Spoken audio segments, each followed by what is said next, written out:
Here is my official Patreon. Please join it because there are many stuffs that I can't share here because of community guidelines. But on my Patreon page, you will get adult Harry stories, Naruto, and Deca 2. Also the quick access for other parts of my story which might take time on YouTube. Also there are many stuffs you will get here. Please consider joining my Patreon. Link in the description. Hey family, welcome back to my video. Today we will see what if Naruto hid inside Sakura bathroom. Before we start, I would like to extend my sincere thanks to the original author of this story for granting us permission to use it in our YouTube video. Your generosity is greatly appreciated. The author's creation and the original story's link in the descriptions. Please do check that first. Now enjoy the video. The paper on the bench crackles loudly as I shift positions and I wince. Why do they even have paper on these weird bed bench things? I know to keep sick people's germs away, but don't they have some kind of spray for that? I sigh and my mom flips through her magazine, bobbing her foot up and down. Stop sighing, we made a deal, she says, and I stifle a groan. I made a deal with her that if I could go to school tomorrow while sick, I wouldn't make a peep. I know. But it's just you know how much I hate hospitals. I say. Sakura, this isn't even a hospital. It's a doctor's office, she rolls her eyes. Yeah, close enough, I mumble and close my eyes, trying to shield them from the light. I've had a pounding headache since I woke up and I've spent the rest of the day with the aches and chills. Today is just not my day. I hear someone knock at the door and I open my eyes, watching the doctor enter. She has short black hair and a kind face, her eyes are glued to a clipboard with what I'm guessing is my medical record. She looks up at me and smiles. Hi, I'm Dr. Shizun. She looks down at my mom and they shake hands. Hi, I say weakly and my mom shoots me a warning look. So, what seems to be the problem today? Dr. Shizun asks. Well, she's been having aches and pains all day, my mom says, and I just sit on the crackly paper, sulking. I can tell her myself, I snap, she's not even fazed, I also had the chills. And my bones have been aching quite badly, I finish, looking at the doctor. She nods and rolls up her sleeves. Ah, I see, she sets her clipboard down and pulls on a pair of latex gloves. Could you look up for me, Sakura? She asks and I oblige. She massages around my jaw and pauses at my lymph nodes, or I think that's what they're called. Her eyebrows furrow. Does this hurt? She asks, rubbing them with her thumbs. I shake my head. Dr. Shizun's mouth sets in a tight line and jots some notes down onto her paper. My eyes widen. Oh no. A flu is the last thing I need this week. It's homecoming week and I'm royalty. I was born to be prom queen. I spent half of my childhood wearing a plastic tiara and writing my acceptance speech. I still haven't finished it, though. She lifts up my arm and feels my armpit in a similar manner. I stifle my giggles. I've always been really ticklish. Shizun's look becomes more focused. Could you lie down for me? She asks and I lay on my back, causing the paper to crackle again. She feels my stomach, pushing gently against my soft skin. I shiver. Karen will be delighted to know that I have the flu. But I won't let that stop me from getting my crown. Who does she think she is, anyway? She wasn't even interested in becoming royalty until she learned I was. The doctor hums and I sit back up, pulling my shirt down. She jots something quickly down in her clipboard. I'll need to do a few more tests. But I don't think it's anything to worry about, she says and smiles reassuringly at us, although it doesn't reach her eyes. I smile back and so does my mom. When she leaves the room my mom looks at the door, a thoughtful look on her face. That was weird. I feel like there's something wrong, she says and I nod. It did kind of seem odd, the way she was ing and looking very concentrated, I note, checking my reflection out in the mirror, smoothing down my blossom-colored hair. The part is weird and I attempt to fix it, only managing making it worse. I growl in frustration and my mom sighs. Sakura, your hair looks fine. Beautiful, like always. I know, but I just wanted to make sure. There's a silence that fills the small examination room. My mom isn't even reading her magazine. She's fiddling with her hands, obviously nervous. Oh, don't worry, Mom, I'm sure it's nothing, I say, trying not to roll my eyes. My mom and I have been on rocky terms lately, and something small like an eye roll could spark a fight. You're probably right. But there was just something isn't sitting right with me, my mom says, and right after a soft knock sounds at the door. Come in, I call, and watch Dr. Shizun walk in, holding a few tubes and something I can't see. I'll just need some blood, you see, she says, and I feel my face go pale. What? Why? I ask, feeling queasy. Now don't worry, it's just a little prick. You'll barely feel it, the doctor says, suddenly seeming evil to me. I want to fling open the door and run away from the needle I see her pulling out. It's okay, honey. It will be over in a second, my mom comforts me and makes her way over to me, smoothing my hair down in a mother-like fashion. I can't look when she cleans a spot on my arm, right near a vein. I hold my breath and wait for the pain to come. I hate needles, they've always scared me. Several moments pass by and I wonder when she will just stick the goddamn needle in me and get it over with. All right. All done, I hear her say, and I whip my head around to see a small needle being pulled out. I couldn't even feel it. Really? I breath, bringing my arm closer to my face to inspect my battle wound. Wow. That didn't hurt at all. I smile triumphantly. You're free to go. I'll just call your house later with the outcome. Shizun smiles at my mom and I feel relieved. We're finally out of this dreaded place. I can't wait to tell Ino about how I didn't even flinch. I pause at the thought and laugh at how much I sound like a 5-year-old. I'm sitting in my room, doing my homework with Hinata on Skype when I hear the phone ring. I'll get it. It might be the doctor. My mom calls. Okay. I call back. Oh yeah, how was your doctor's appointment?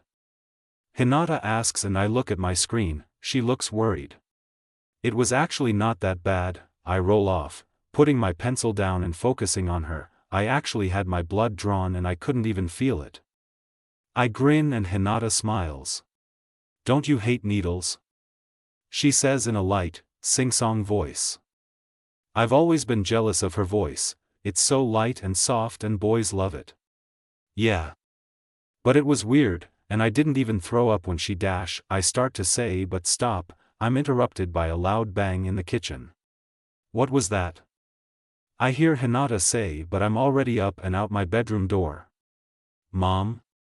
I call worriedly, rushing to the kitchen. When I find her, she's on the floor, a chair knocked over. Tears are running down her face and panic shoots through me. Mom? What's wrong? I pad over to her crumpled form, bending down. Ms. Hirono? I hear on the other side of her and I look over her, the phone is on the ground. Ms. Hirono, are you okay?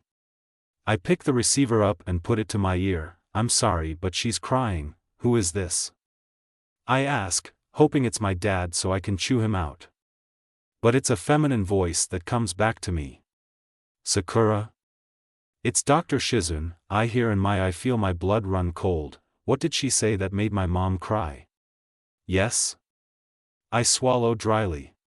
Your tests have come back. We did a very routine blood test. We found something, she says, and I feel my hands go numb. What? I ask shakily and my mom starts sobbing on the floor. The sound of it breaks my heart. I'm afraid to inform you that you have been diagnosed with leukemia. That's my first chapter. I intend to update regularly, but it might be a little sporadic. I'm sorry. Ahaha. No, really, I am. Review, remo, repo, rero. Those weren't words. But regardless, review, Chapter 2. When I was 10, I went to the hospital because of a shattered ankle I got during soccer practice, but I don't remember it feeling like this. Although the lobby is brightly lit and open, it feels suffocatingly small. There's an antiseptic smell to the place, I can't seem to escape it. It's in the bathrooms, the halls, the small room with all of the vending machines, and in this waiting room. My mom fumbles with her crumpled tissue and I flip through a magazine filled with glossy pictures of beautiful women and perfume. I really don't want to look around anymore. I feel so drained and weak, I just want to curl up on the modern-looking carpet and fall asleep. We're supposed to see the doctor soon, but it seems to be taking forever. Plus, my lip is chapped and raw from chewing it. Regardless of my fatigue, I've never felt so nervous before. What will they have to do with me? Am I going to have to start chemotherapy treatments? My hand flies to my hair, am I going to lose it? I really don't want to lose my hair. I've spent 2 years growing it out. My hair is the only thing going for me, I mean, naturally pink hair. I'm practically the only one in the town with it. It's my ticket for winning prom queen. An image of a tiara being daintily put on Karen's fat head makes my hands clench and anger shoot through me. She can't win, she won Little Miss Konoha when we were 5, it's my turn to wear the crown. Look. There's a piano, my mom whispers next to me and I look at her like she's insane. She points and I look to the corner of the room. I see a grand piano nestled happily in a sun-kissed corner. I look back to my mom and her eyes are red from crying and she has a tight smile on her face. She wants me to play. She is insane. Mom, I haven't played in years, I say. She takes a shaky breath and just nods sadly. I understand, she says, and I feel guilty. Haruno Sakura? We hear and both look up at a plump nurse wearing Scooby scrubs. I stand up shakily and my mom follows. The nurse gives me a reassuring smile and leads us through 2 large doors she has to punch a code into. It opens up into a hallway with hospital rooms surrounding us. Although I can't see in, there are curtains blocking my view. We're to wait in another small waiting room. I'm so sick of waiting I could probably just pee on the walls. Whoa, that was a weird thought. After a bit a knock comes from the door and it opens, revealing a very young-looking doctor looking at something on a clipboard. He looks about my age and has bright sunshine hair, along with a very sunny smile. Hi, my mom greets him uncertainly. I'm sorry but, you seem a little young to be a doctor, and nod in agreement. Either he's a genius or we're on the wrong floor. This is the cancer treatment floor, right? Everyone says that. He gives my mom a charming smile and sits down on the sofa across from us after he shakes our hands. I'm Dr. Uzumaki. You're Sakura? He asks as he turns his blue gaze to me. I nod. I can't help but gape at him. How old was he when he was accepted into medical school? 12. So, we checked your blood again and it does seem that you're going to be here for a while, he comments and clasps his hands together, placing his elbows on his knees, but don't worry about it. The food here is 5 stars and the beds are very comfortable, he says and leans back, folding his hands behind his head. I don't understand, what the hell is he saying? What kind of a doctor is this? Excuse me? I say, trying to hold back my irritation. Wouldn't want to punch a child genius, it might make his brain smaller. The only problems are the lack of cute girl patients. He rolls off and my mom gasps. He looks me up and down, that stupid grin on his face again. But you're pretty cute, he says, and my face flushes warm with anger. I may be sick and weak but that won't stop me from letting him have it. I'm about to start when someone else beats me to it. Naruto. The name is growled right outside of the door and it swings open, knocking over a lamp and shattering it on the floor. A woman with dirty blonde hair in low pigtails is fuming, her strikingly beautiful face red. The doctor stands up and puts his hands up in a calming motion. Oh, hey Granny. I was just warming these 2 lovely ladies up for you, he says and laughs nervously, backing farther into the small room. Get out. Now. The scary woman grabs his ear and drags him out of the room with a chorus of complaints and hissing noises coming from the boy called Naruto. My mom and I just sit in the now quiet room, eyes wide and looking at each other. What the hell just happened? Mom's hands are shaking and she looks like she wants to cry. Mom? Are you okay? They're supposed to be helping us and they're having trouble with some punk teenager. She cries and puts her head in her hands. Mom, it's okay. Don't cry, I say and rub her back, finding it ironic how I'm the one comforting her. Everything will turn out okay. As I'm saying this, I really don't know if it's true. I don't know the first thing about cancer, let alone leukemia. Will I be in pain? Hell, I'm already in pain. How are things going to be in school? Will I still go to school? I gasp out loud and my hand pauses on my mother's back. What if I can't be prom queen? I am sorry, Sakura, my mom rasps and sits up, wiping at her eyes. I'm being inconsiderate. No, you're fine, I say absently, letting both of my hands fall limply in my lap. I study them, they're the hands I've always had, petite and unscarred. Underneath the skin are my bones, the bones I've had ever since I was born. They grew with me and help me function every day. Are they really the bones that have cancer? I pull my palm up to face me, squinting at the soft pinkish skin, as if trying to see through it. What does leukemia even look like? The door opens again and the same strong, busted doctor walks in. She looks apologetically at my mother and I and closes the door behind her with a soft click. I would like to apologize. I know that really wasn't what you needed at a time like this, she says formally and sits down across from us, holding her hand out for my mom to shake. I'm Dr. Tsunade. My mom stares at her hand with wet and absent eyes, not making a move to grab it, so instead I take hold of it. Our hands grip, our skin brushing together, warm and dry on cold and clammy, healthy on sick. I apologize for my mother, Dr. Tsunade just nods. She must get a lot of distressed mothers in her line of work. That was one of our patients, he likes to run amok and cause trouble. Tsunade sighs and folds her legs, flipping through her files. She seems like the kind of woman I'd get along with. No nonsense, strong, smart, healing. So, do you think you can tell us I start but I'm interrupted. Oh. Yes, I'm sorry.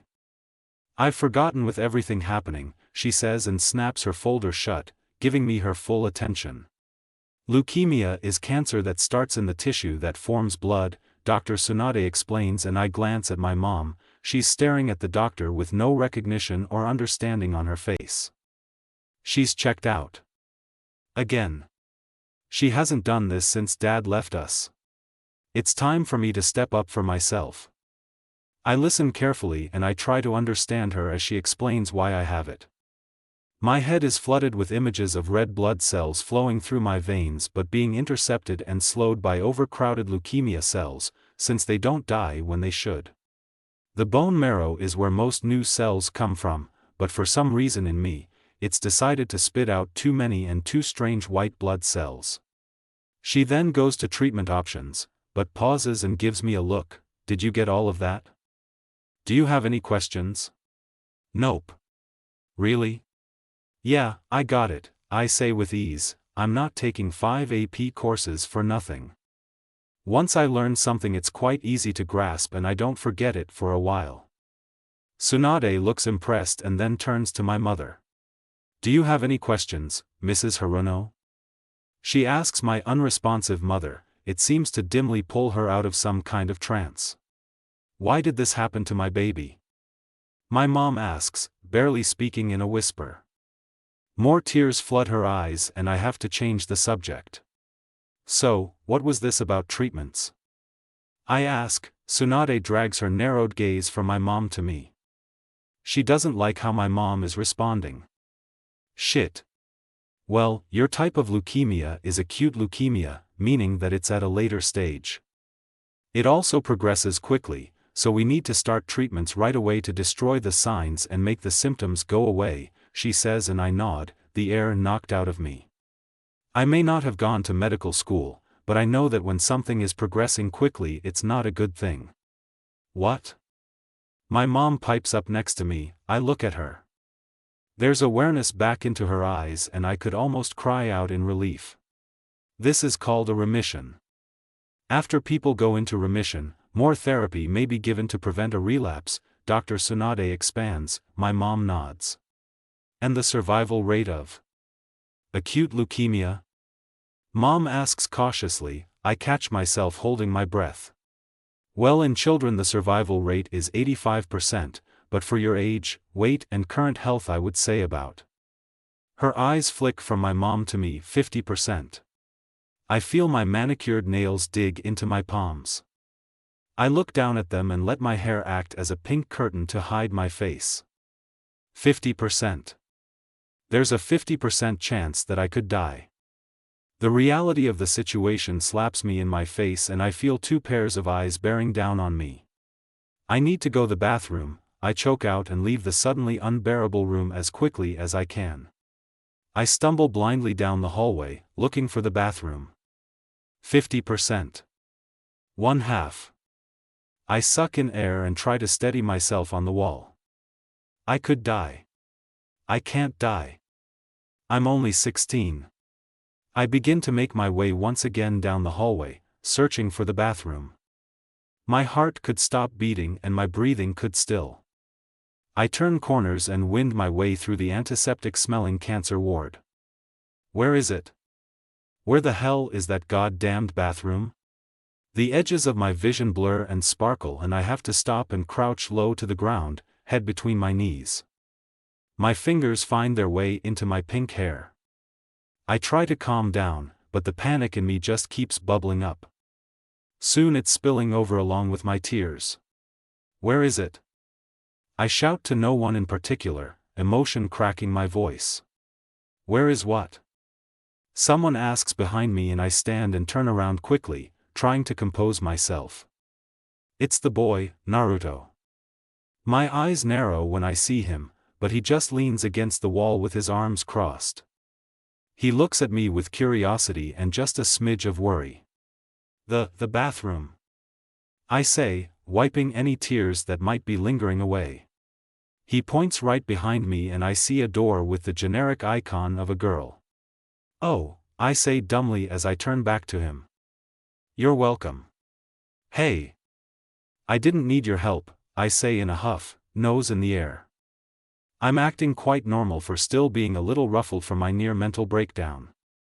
Naruto says skeptically and smiles a 100-watt smile.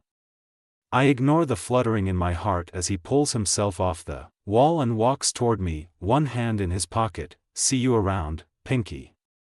He rolls off and pats me on my shoulder, pausing beside me. I'm about to turn around and tell him not to call me that when I see Dr. Tsunade and my mother turn the corner in front of me. My mother looks relieved and rushes up to me. I assure her that I'm okay as she smooths my hair down. I tell her I found the bathroom and I feel fine.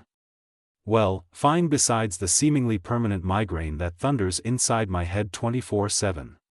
Why are you standing in the middle of the hall, anyway? Dr. Tsunade asks me. Well, I was just talking to Dash. I turn around to show them Naruto, but when I look he's gone. No one, apparently. Well, no one seems to have done a good job at cheering you up, Tsunade comments and pats my shoulder like a certain boy had done not 1 minute ago. My mom and I watch her walk down the hall. I realize she's right, Naruto did do a pretty good job of cheering me up. He didn't even have to do much, just a flash of that crooked grin and the knot in my stomach unraveled, even if it was for just a second. Let's go home, Dr. Tsunade and I already arranged treatments, my mom suggests and I nod thankfully. A warm bed is just what I need right now. Before we step out of the hospital I take one more look around for a flash of yellow, but I don't see one. I'm surprised to feel a familiar feeling wash over me, disappointment. Wow! What a great response to the first chapter. This is really amazing. Review, let me know what you think. You don't have to, I mean it's not like I'm hiding under your bed ready to attack you or anything. Cough cough. Chapter 3. The first thing you see in the morning should never be the cracks between your wall and your wooden floor. So why am I untangling myself from my sheets as I look around and find myself on my floor? I don't remember falling asleep there, and I definitely don't remember falling off of my bed. Who knew that having cancer makes you such a heavy sleeper? The rawness of the thought makes me swallow, and I pull myself up, shivering as my skin comes into contact with the cold air. Goosebumps erupt on my exposed legs and arms. I grab my blanket and shuffle to the bathroom. I wince as I see my reflection. I look hideous, dark circles under my eyes, hair wild, my emerald eyes lacking the usual sparkle and forehead looking large and not proportionate. Well, I guess that's always been the case. I go through my morning routine sluggishly. I even have to wear concealer. I normally only have to use it for that odd pimple or breakout. After I'm washed, dried, and primed, I shuffle back to my room. My stores of energy are already drained. Is this how it's always going to be? I decide that I want to go to school. I need something normal and familiar to get my head on straight. I'm looking forward to everything being regular like it used to be. I try to focus on one thing at a time, making it to my bedroom, finding warm, cute clothes, finishing up my homework, and finding my car keys. I always lose them, always. I groan as I flip through my desk drawers. Can't the universe just give me a break, just this once? I'm almost out the door when my mom stops me.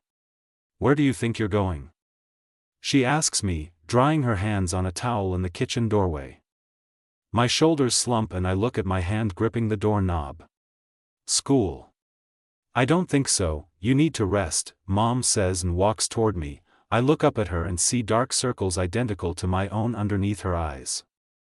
She's taking this just as hard. Maybe even harder. But we had a deal. I say, not helping the whine that leaks into my voice. That was before you got sick. She grabs my elbow and ushers me back down the hallway. I had cancer even then, Mom. I exclaim and she flinches, dropping my arm like I burned her. Don't say that word, she whispers, looking at the floor. I watch as her face crumples and for some reason anger shoots through me. What word? Cancer? She winces in response, another hot whip of anger. Cancer. I have it, Mom. Cancer, cancer, cancer. I shout, not caring if the neighbors hear. I can't explain my strange, furious responses.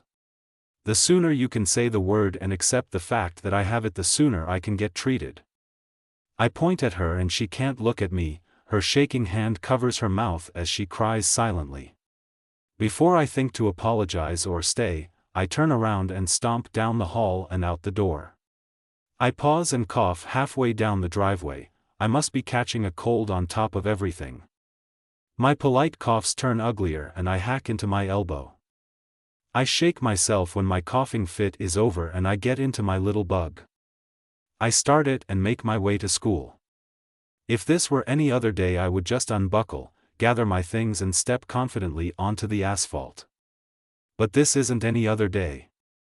The confidence that I'd have a normal day today wavers as I pull into the parking lot full of laughing, joking teens. I stare up at the magnificent building that is Konoha High. I used to feel like I was one of them, now I feel like I've suddenly been wrenched out of their status and into a new one. I'm no longer Sakura, the popular girl. I'm Sakura, the girl with leukemia. I sit in my car, listening to the muffled sounds of life outside. I don't think I can do this. I was stupid for thinking I could just walk in like nothing was wrong with me. I should have just listened to my mom. Guilt runs through me as I rerun what I said to her in my head. I'm a terrible daughter. I mean, sure I can pretend like nothing's wrong. But people are going to find out eventually. Dr. Tsunade has undoubtedly informed the school nurse and principal. My head is on my steering wheel as I grumble to myself when I hear 3 soft knocks on my window. I look up in surprise to see Hinata peering in through my window at me in worry.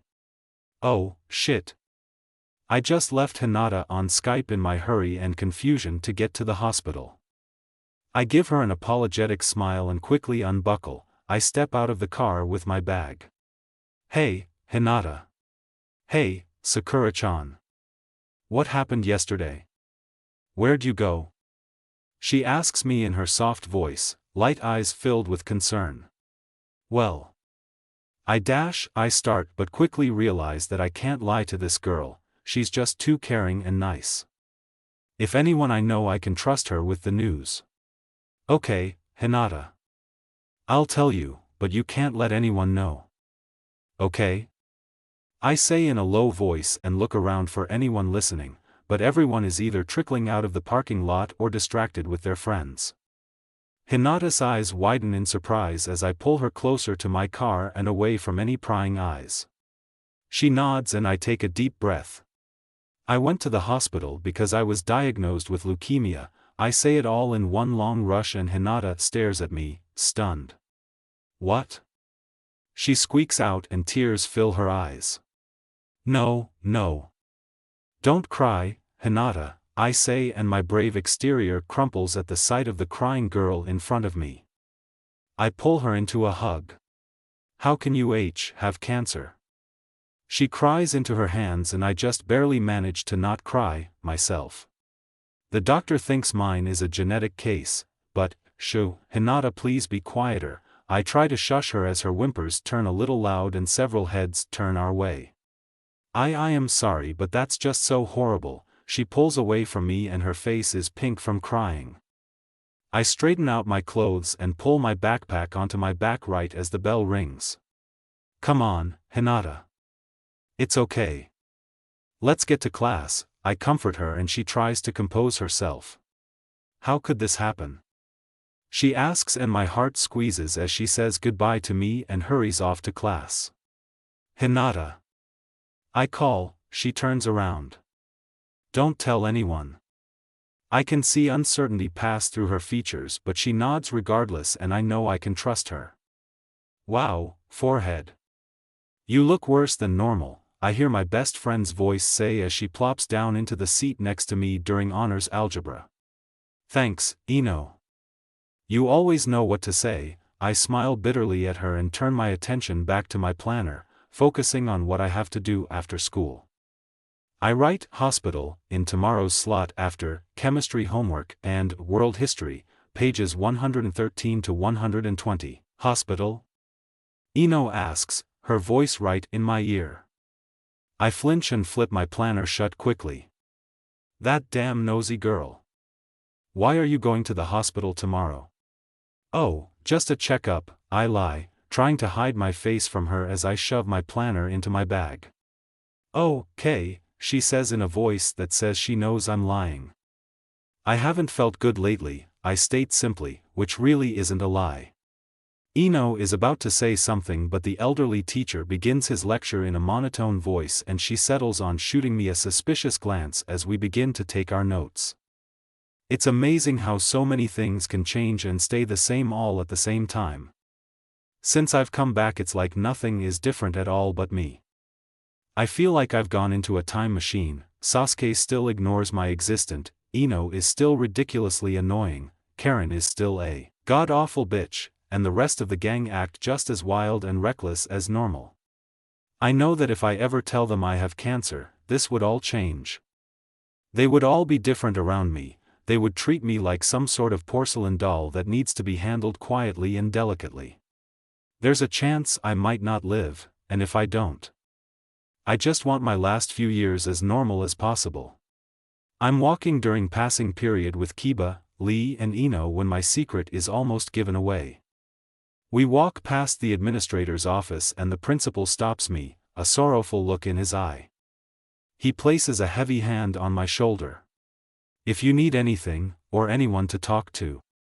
My office is open, he says in a deep voice and I nod thankfully, panicking on the inside about my friends' reactions. I can feel their confusion around me. Thanks, I say and quickly make my way away from the good intentional principal. Oi. What was that about? Kiba asks and jogs up to me in the busy hallway, Lee and Ino do the same. It was nothing, I snap and try to change the subject by asking Kiba who he's taking to prom. he immediately takes the bait and starts gushing about asking Hinata. Thankfully his skull is so thick he forgets about his question, and I'm relieved at the fact that Lee is just a naturally trusting person, but I can feel Ino's glare burning into the back of my head. The only two people who suspect something so far are Ino and Sasuke. Sasuke and I have a very strange relationship. He's my ex-boyfriend, but he's also a friend of mine, although he doesn't like to admit it. We both care for each other, even though he likes to pretend that I don't exist in front of crowds. Oh, I'm also still in love with him. A little. Just a smidge. Okay, a lot. But he's way over me, I don't even know why I still like him. So imagine my surprise when he pulls up a chair next to me during art and talks to me in a quiet voice. What was wrong with Hinata this morning? He asks me, and my paintbrush almost goes flying out of my hand as I squeak in surprise. What do you mean? I ask, trying to laugh it off. He's so close I can smell him and it's unnerving. He does that to people, he knows what makes them tick. She was crying this morning after you told her something. He looks at me and I look down at the horrible painting I'm attempting to make decent. I really can't paint. I can play piano, but that's the only thing my brain can handle artistically. My goldfish died last night and I told her, I say, choosing to lie. I look at him and he looks at me, his onyx eyes challenging me. I can see that he doesn't believe me. I didn't know you had a goldfish. Oh, I do, I don't. What's his name? Paint, I blurt stupidly and resist the urge to slap myself in the face. Paint. What the hell kind of a name is that? There's paint all around me and it's the first thing I saw. MHHM, he hums, apparently unconvinced, and leaves. I watch him sit with his brooding friends that he's adopted since he left our circle of friends, Daidara, Sasori, and Haiden. Haiden winks at me and I shudder. When I turn back to my art, I immediately facepalm. Paint? I managed to go the whole day without thinking of prom, but soon that astounding record was ruined at lunch. Lee and Shino are my campaign managers and they report to me dutifully as I take my measly lunch of an apple and skim milk to our usual table. I don't feel like I can handle much more, my hands shake as I hold my lightweight tray. Sakura-san. Lee salutes to me, I stifle a groan as I sit down in my spot between Niji and Ino. I really don't have the energy to deal with Lee. Yeah.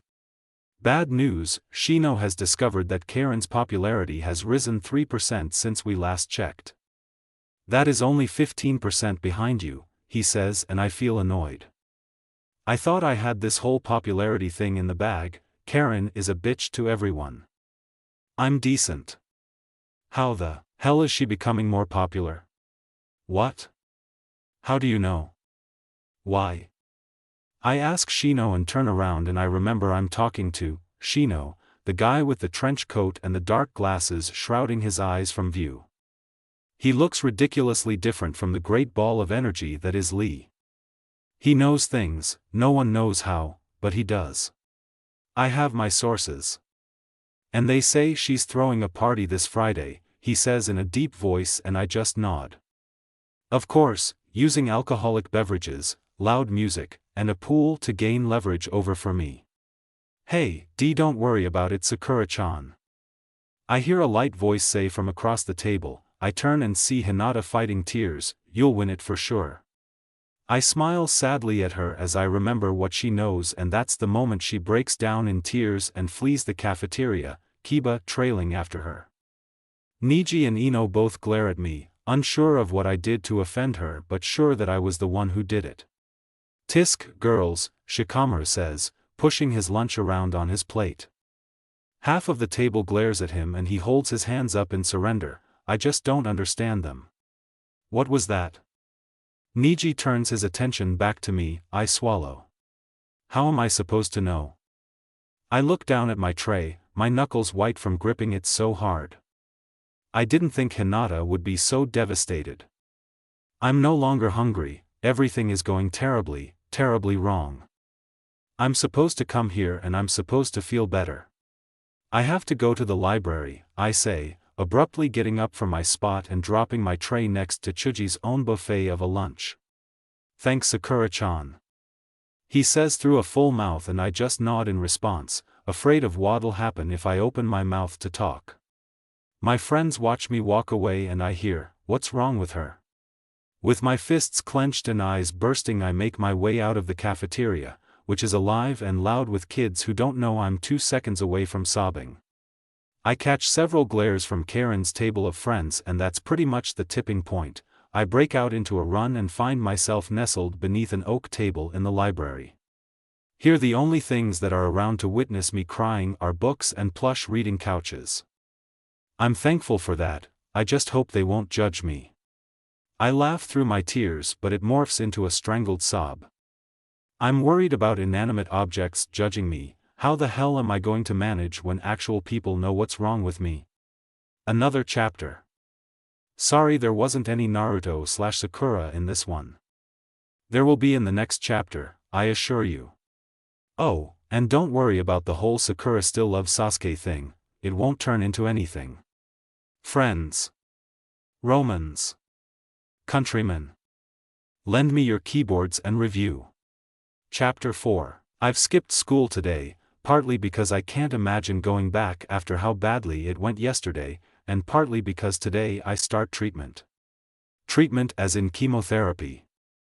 Chemotherapy as in hair loss. Hair loss as in bald. This is the first day I've missed since I was a freshman and I had the flu.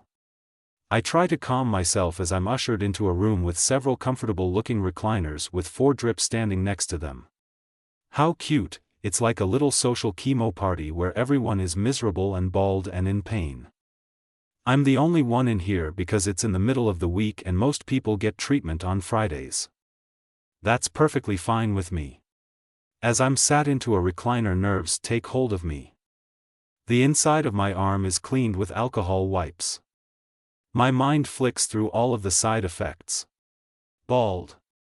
I wince as a nurse with a plump frame sticks a needle and puts a small tube into the same crook of my elbow. In pain.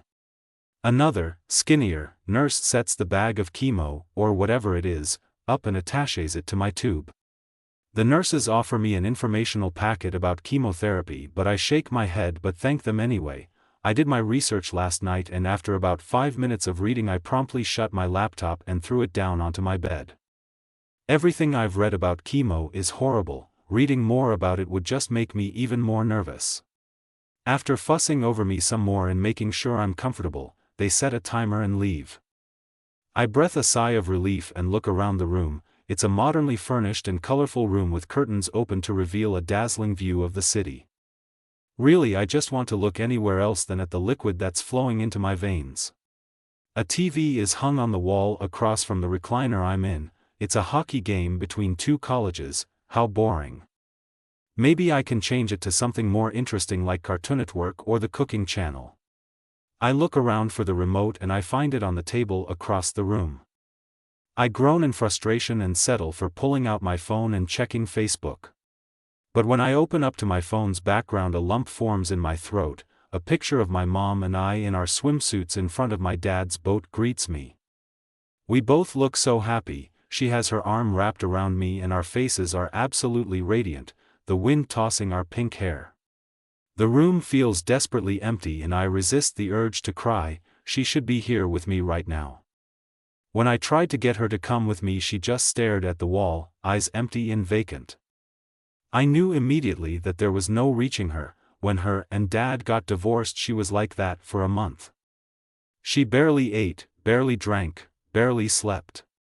She occasionally muttered the same thing over and over again. My mother is not a very strong individual during crises. She goes into shock and often doesn't come out for weeks. So, after pleading for her to wake up for several hours and trying to coax her awake in every way I could think of, I left for the hospital without her. That was probably the hardest thing I've ever had to do, to just leave her like that. I had to go though, and there was no way I could bring her to the hospital. Dr. Tsunade would have her locked up in the psyche ward.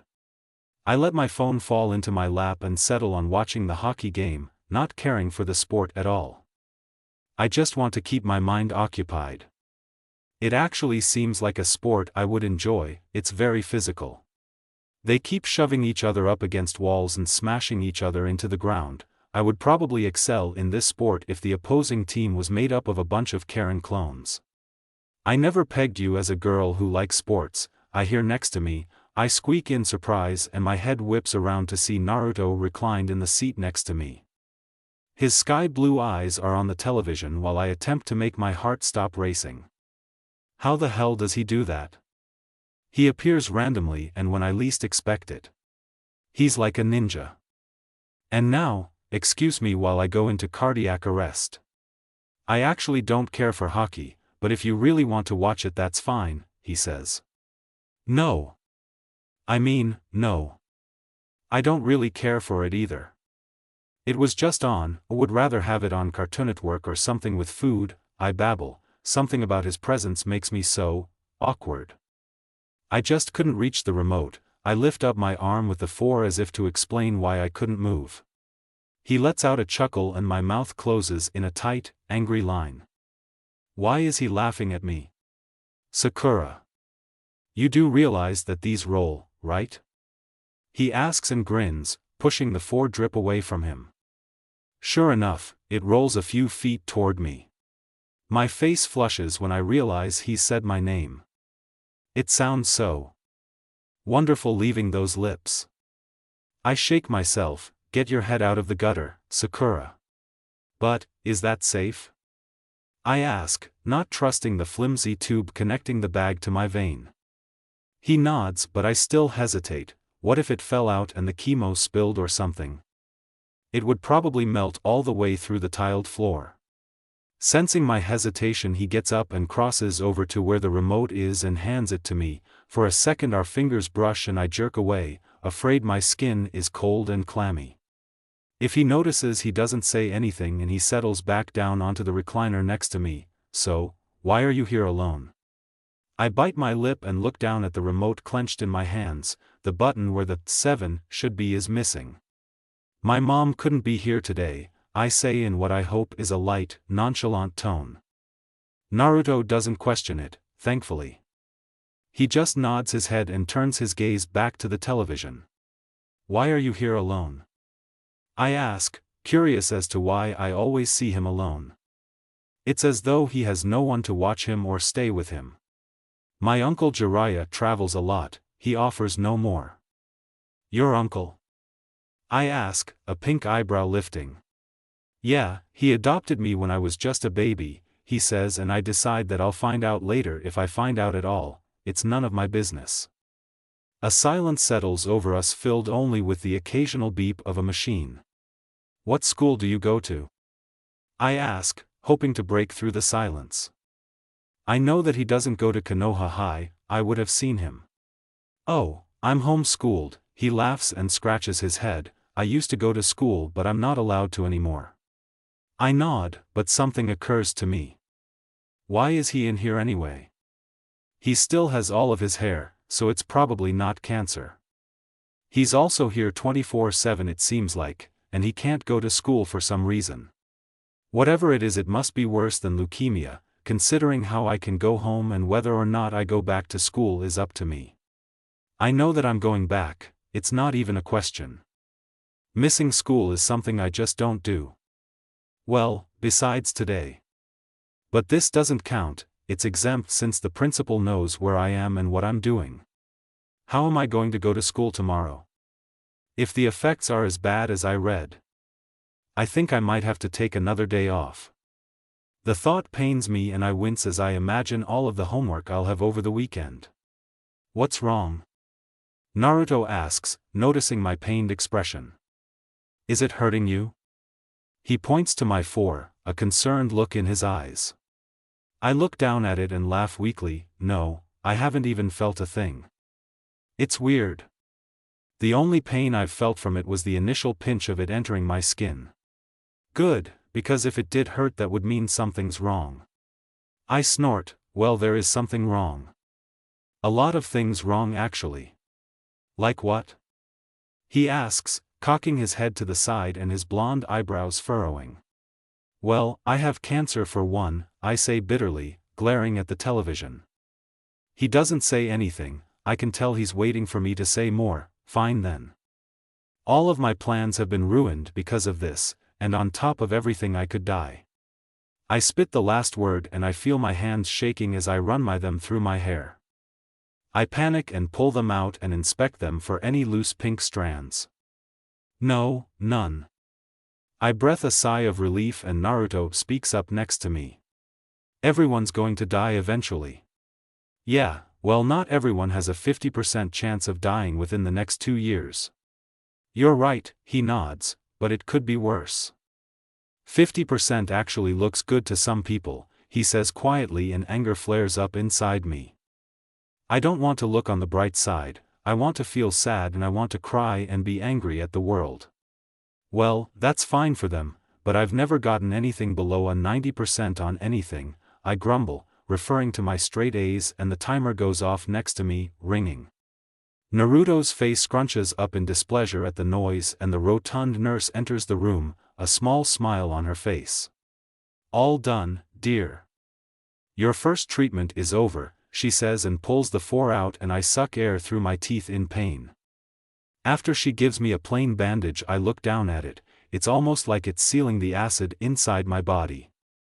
It feels strange, knowing that there are dangerous and deadly drugs traveling through my veins.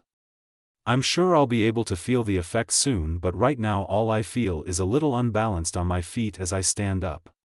You can go speak to Dr. Tsunade now, she's down the hall and the first door on the right. She'll take you through what you'll be feeling and experiencing for the next week, the nurse says, and I try to smile at her. Naruto stands up from the leather recliner and grins at me, looks like I won't see you for a while. Yeah. I sigh, sad that I won't see him for a couple weeks. Oh. I exclaim, remembering something. Here's my number. We can just text each other. I pull out a paper from my purse and jot my number onto it. I hold it out. He doesn't make a move to grab it and I'm worried. Does he not like me enough to want to text or call me? Was it a stupid move on my part? Probably, most things I do are stupid nowadays. I don't have a phone, he says. You don't have a phone? I gasp. Nope. But why? I ask, dropping my hand to my side. Everyone has a cell phone at my school, even my ancient history teacher. He shrugs, stuffing his hands in his pockets. I've never really needed one. Well.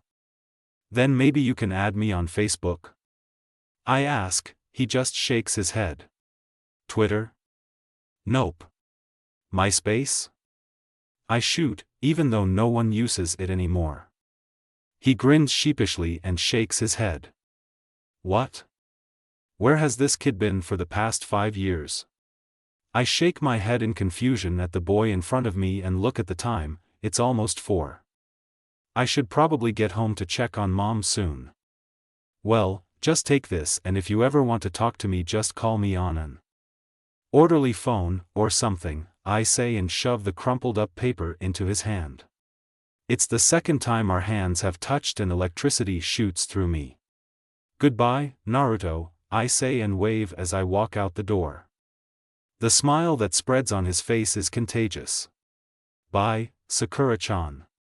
He waves, I shut the door behind me, but not before catching a glimpse of the TV. I never changed it from the original channel, the same hockey teams are playing. Dr. Tsunade said I would start to feel nauseous about an hour after being treated, but this is so much worse than I imagined. I'm puking into the toilet when the phone rings, my world spinning around me. I sit up and wipe my hair away from my sweaty forehead. I let the phone ring as I wash out my mouth and put my hair up just in case I decide to lose whatever is left of my measly lunch. In the mirror my skin is pale and with a shaky hand I turn off the light.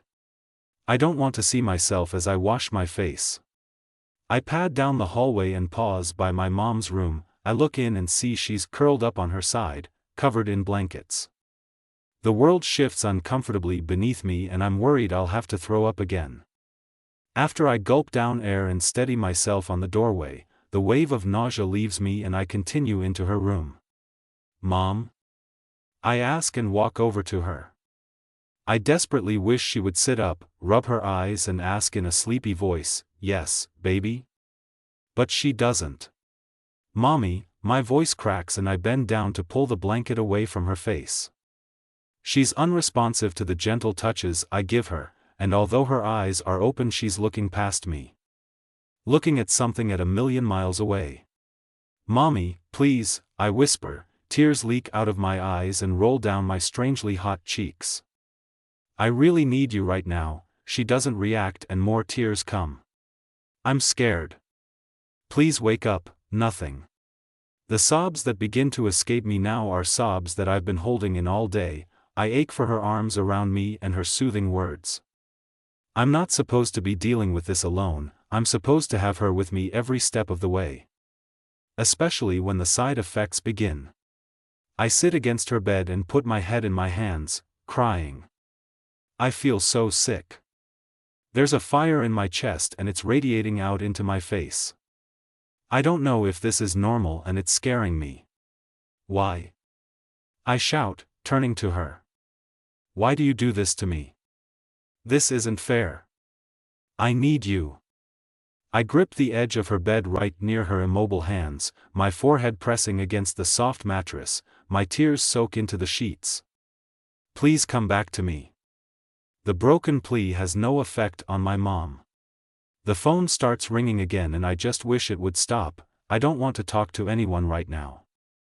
"Well, unless you're my mother, but then you wouldn't be calling me because you're in a mental coma." A certain blonde-haired boy's face fills my mind and I look up in surprise. What if it's him calling me? I pull myself up and I tuck my mom in once again, praying that she'll come to soon.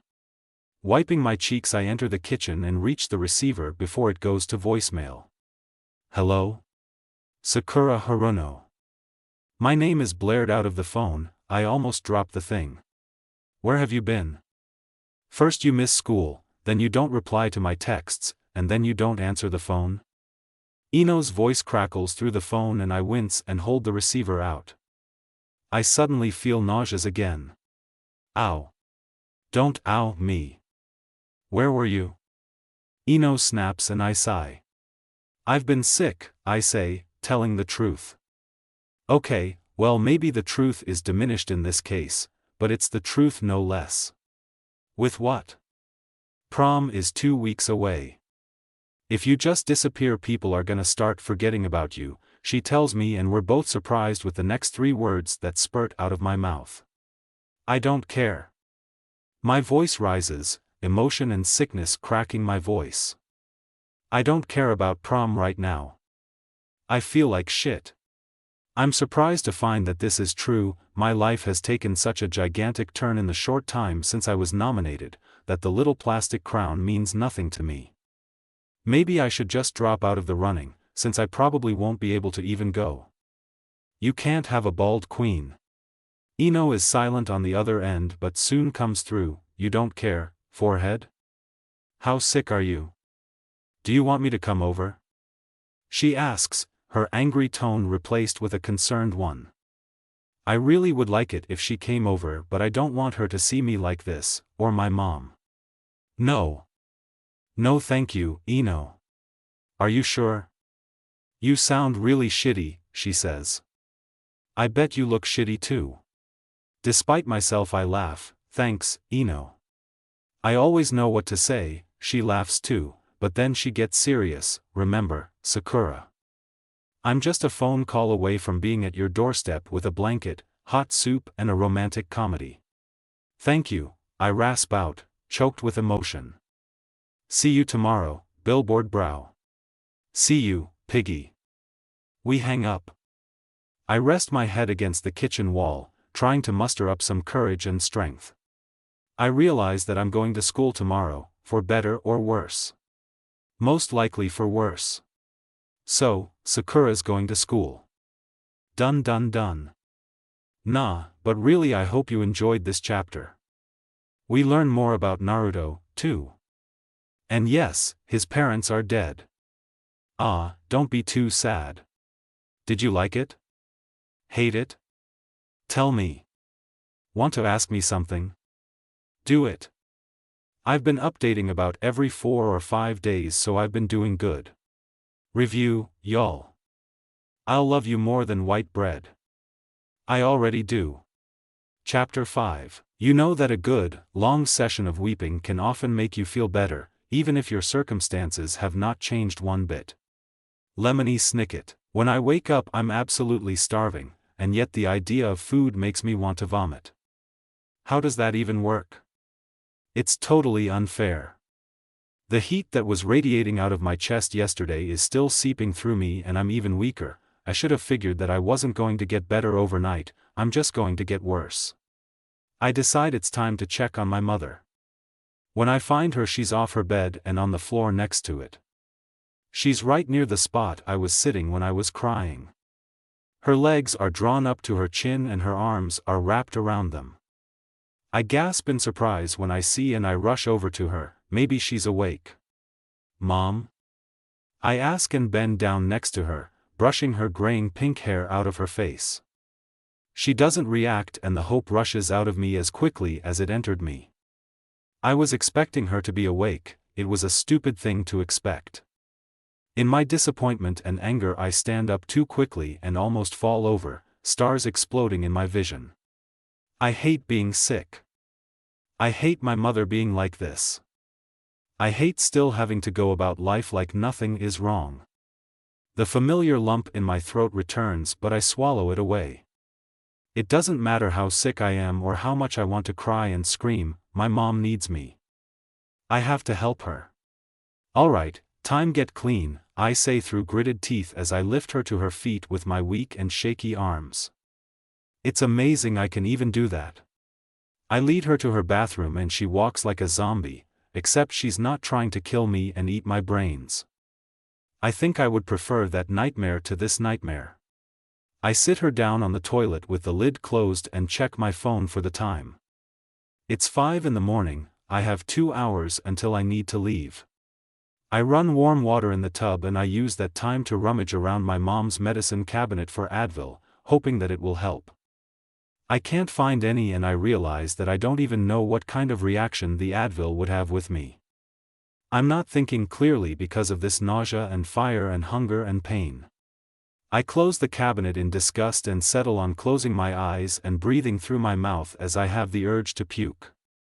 I shake myself and roll up my sleeves once I see the tub is full. I bathe my mother. I haven't done this for a year, but it feels like it was just yesterday. I feel annoyed and pissed once she's dressed and back in bed. I shouldn't have to do this. No other 16-year-old girl has to bathe and dress her own mom, and especially a number 16-year-old girl with leukemia. Feeling angry and sorry for myself, I dress in warm clothes and check my hair in the mirror. I'm not losing it yet, thankfully. I decide to skip makeup today. I don't want to push my luck with mascara. I mean, don't you lose all of your hair, including your eyelashes?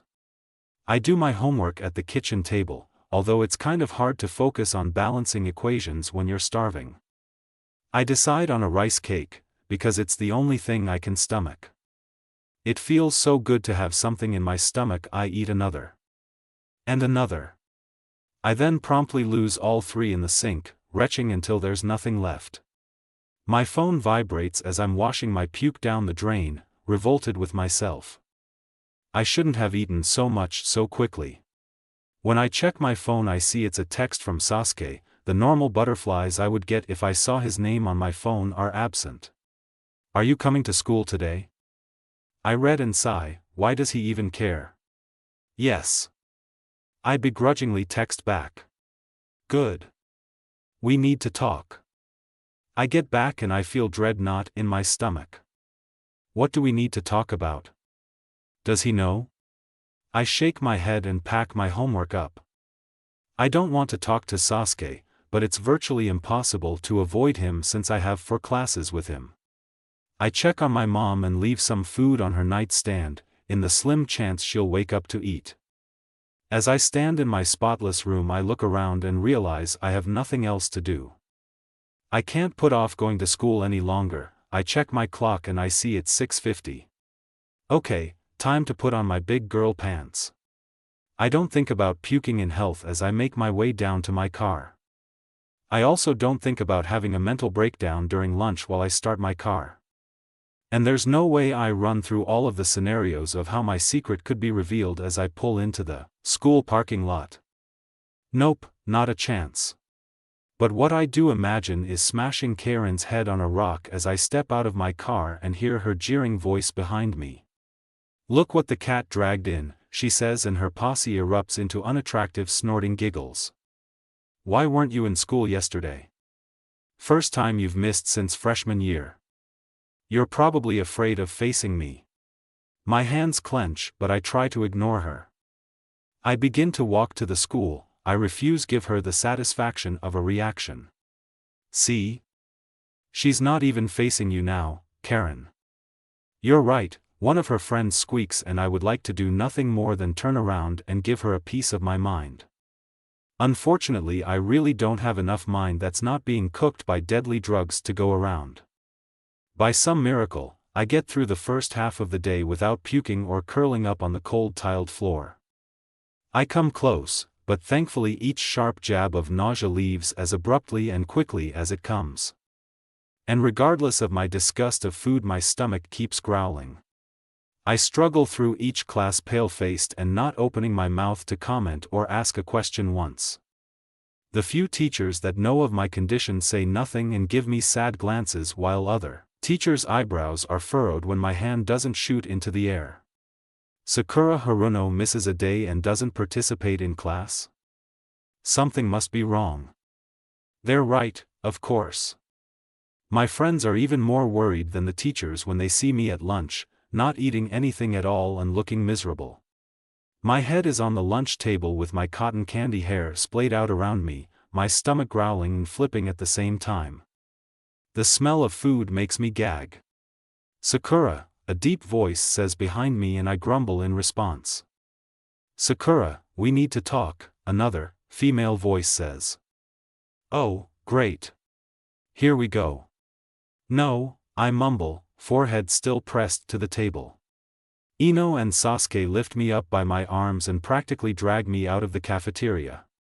People stop mid-conversation and stare at me as I pass by them. My face heats up.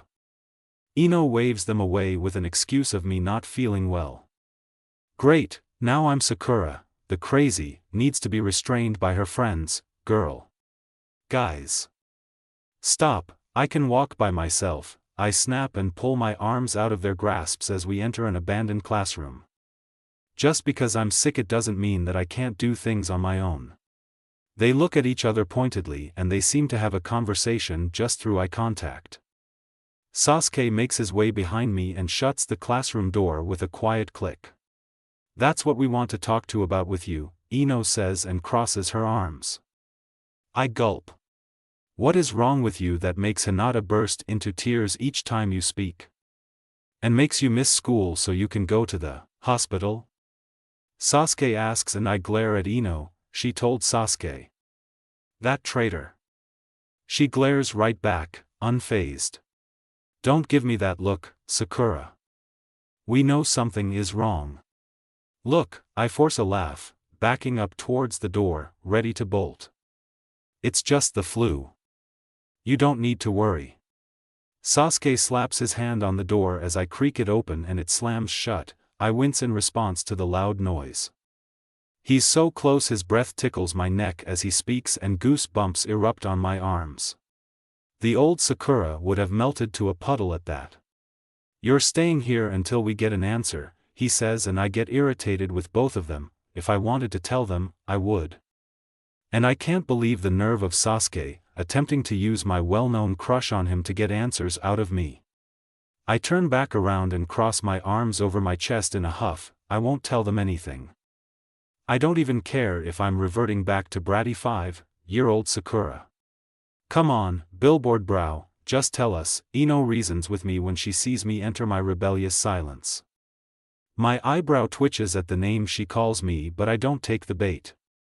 "Now, this is really stupid. Tell us, Sakura. He stands next to Ino, and even with his nonchalant tone, I realize, this is pretty much pleading for him. We care, Ino adds. They look like they already know the answer and they're just waiting for me to say it. Do they know? How would they know? Did the principal talk to them? Panic runs through me, and suddenly the worst wave of dizziness and nausea today comes over me. I feel acidic tasting bile creep rapidly up my throat. I bolt for the trash can near the teacher's desk, and I make it just in time, puking clear liquid into the bin. I notice it's colorless and clear because I haven't had anything to eat in long. Sasuke and Ino gasp behind me. Ino rushes to my side and pulls my hair out of my face and strokes my back. I'm so thankful for her and disgusted with myself for puking in front of them. I actually start to cry. We were right. Oh, no. Ino says, and I hug the trash can to me bleakly. You're pregnant, Sasuke states in surprise, and I feel my head jerk up. They think I'm pregnant. Like the insane, chemo-filled teenage girl I am, I start to laugh. I laugh and laugh until I break down into tears again. It's just so funny to me because I almost wish they were right. What? Ino asks me, gently pries the trash can from my arms, and wipes my mouth with a tissue. You're not. I shake my head and I automatically feel guilty for having her take care of me. I also feel guilty for enjoying it. I can't help but think that it's something my mom hasn't been able to do. Then what's wrong? Sasuke squats in front of me, onyx eyes searching my emerald ones. It's weird, I've never seen him so concerned before. It just makes me cry more, and I shake my head. Well, if you're not pregnant. We have no idea, Ino states and continues to rub her hand in circles on my back. Tell us. Please, Sakura. Sasuke says in an uncharacteristically gruff voice, and I feel another wave of shock pass over me. My two least caring friends are pleading for me to tell them what's wrong. I have to tell them. A patient silence stretches out and I prepare myself. I have cancer. I drop the bomb. Ino's hand stops on my back and Sasuke just stares at me, eyes wide. The classroom is so silent I can hear my own heart beating loudly in my chest. Holy shit, Sasuke breaths. Oh my god, Ino says in a wobbly voice. I can tell that this isn't what they had expected at all. They're silent, unable to do anything but gape at me. Please don't. I shout suddenly, emotion cracking my voice. Please don't look at me like that. Ino looks confused and hurt. Like what? Like I'm going to die. Even if I am, please don't look at me like that, I beg, scrambling up and standing on shaky legs. Ino stares at me from the floor, tears filling her eyes. Even if you are? What do you mean? I look out the window and decide not to answer her, arms hanging limply at my sides.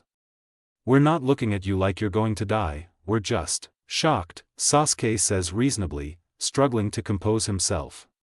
I don't look at either of them, but instead I gaze out the window at the green leaves of an oak tree dancing in the wind. I suddenly wish I could be one of those leaves, unknowing and uncaring. I would grow, dance in the blowing wind with my brothers and sisters for a few months, turn a lovely red, and then break off of my home and flutter to the ground, and then wait to break down into soil so other life could grow. There would be no high school, no cancer, no catatonic mother, and no chemotherapy. Life would be simple, happy, and short. Silence follows, but I feel someone touch my arm. It's Ino.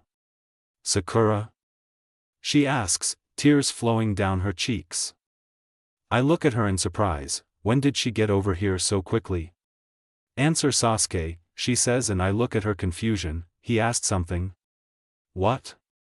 I asked what kind of cancer it was, he says, and looks at me with eyebrows furrowed. When did he ask me that?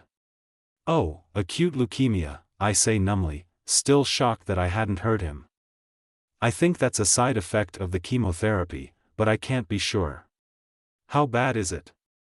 Ino asks, taking my hand in her own. She squeezes, I don't squeeze back. Bad, I swallow. I don't want to tell her there's a 1 in 2 chance that I could die in 2 years. How? She croaks, more tears flowing. I've never seen her cry so much, and for me, too. Today is just full of surprises. There's a 50% chance that I could die, I say, trying to keep myself composed for their sake. Fuck. Sasuke swears and suddenly leaves the room, slamming the door behind him. I cringe at the sound and stare at the door. Oh, God. Forehead, Ino says and pulls me into a hug with shaking hands. Why didn't you tell us? Tell me? My composure crumples and I answer her with tears in my eyes. I was afraid of how you would react.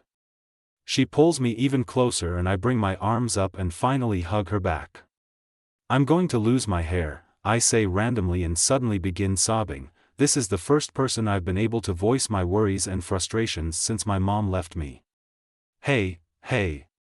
It's okay, she soothes me, but I don't believe her. It's been my pride and joy for years.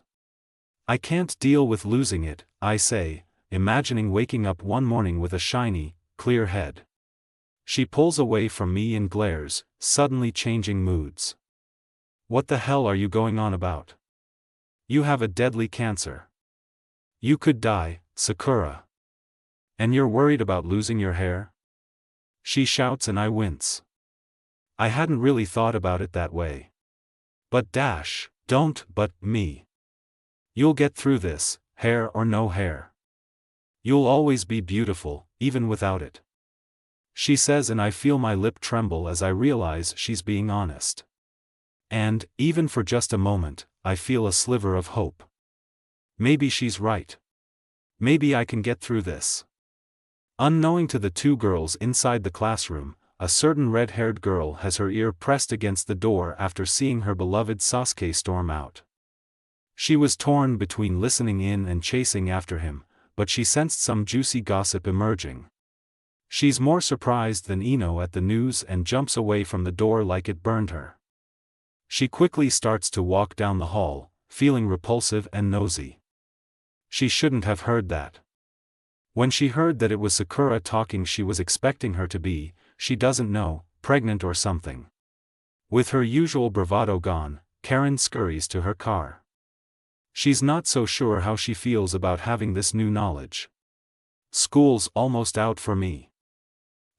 This is crazy. I'll have all of the time in the world. I'll be free. I'll be Scotch tape. So free. Anyway, I hope you liked this chapter. Review? It would mean at least like 10 to me. Chapter 6. My situation feels a lot more light now that Ino knows. For some reason I was expecting her to flip out and not want to be my friend anymore. I should really learn that everything I expect to happen tends to not happen.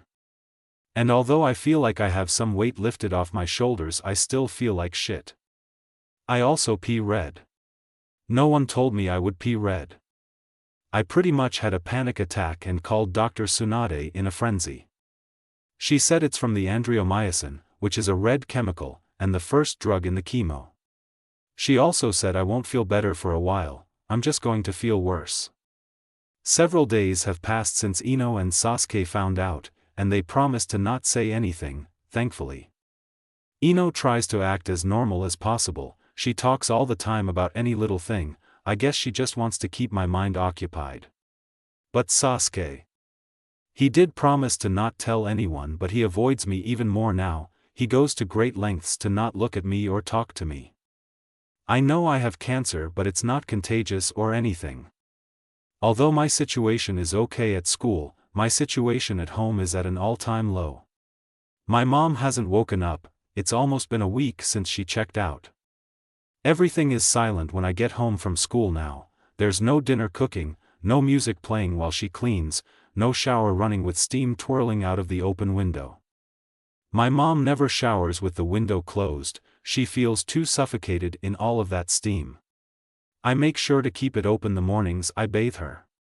And to make matters worse, when I wake up I find several long pink strands of hair shining against my pillow. Oh no. My hand flies to my mouth and my eyes shut, shaking all over. I didn't think I would really lose my hair. I mean, I was worried but I didn't actually believe it. But the proof is right there, lying against my pillow. It's like they're mocking me. I pick one up with a trembling hand and study it. It's just hair, I tell myself, trying to calm down. It's not mocking you. Your life isn't over. There's no way I can go to school today. I can only imagine jogging in PE and having a gust of wind blow my hair clean off my head. Okay, maybe I'm over-exaggerating, but I'd rather spend all day stewing in toxins and losing my hair tucked into my bed than at school. I drift back to sleep, nightmares plaguing me. I'm woken up to a blaring noise coming from my nightstand.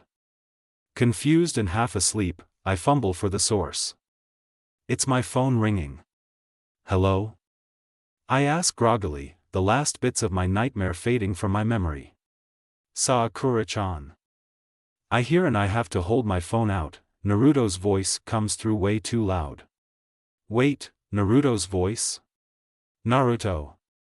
I exclaim, sitting up quickly and having to lay back down as my vision erupts in stars.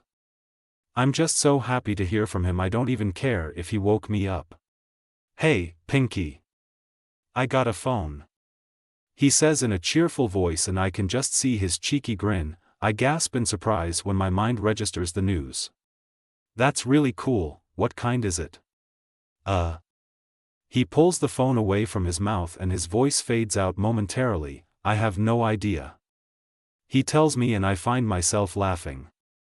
I haven't laughed in a long time, it seems like. Anyway, why'd you call? I ask, looking at the clock resting on my nightstand. You do realize I'd be in chemistry right now if I went to school today? Oh.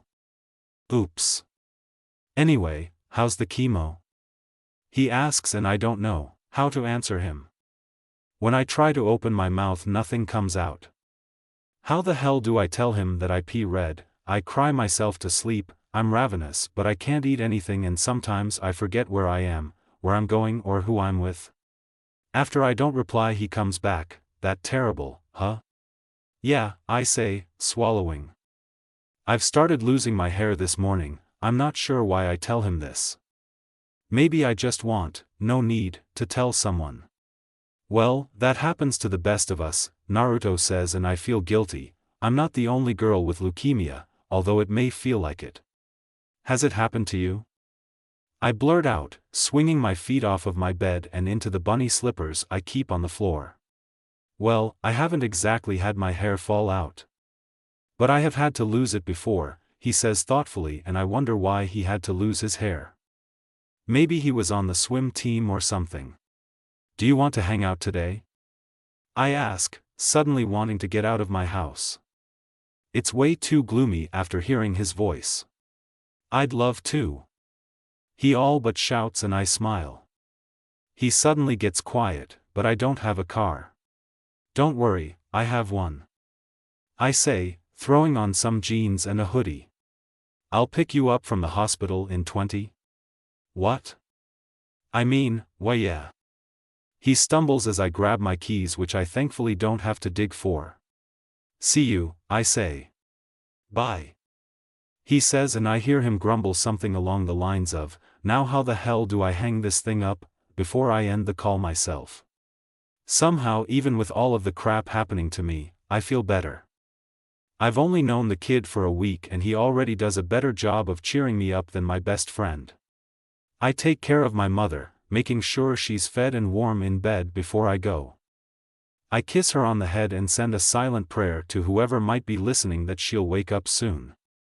I'm about out the door when I remember my hair. I can't have it falling out all over the place.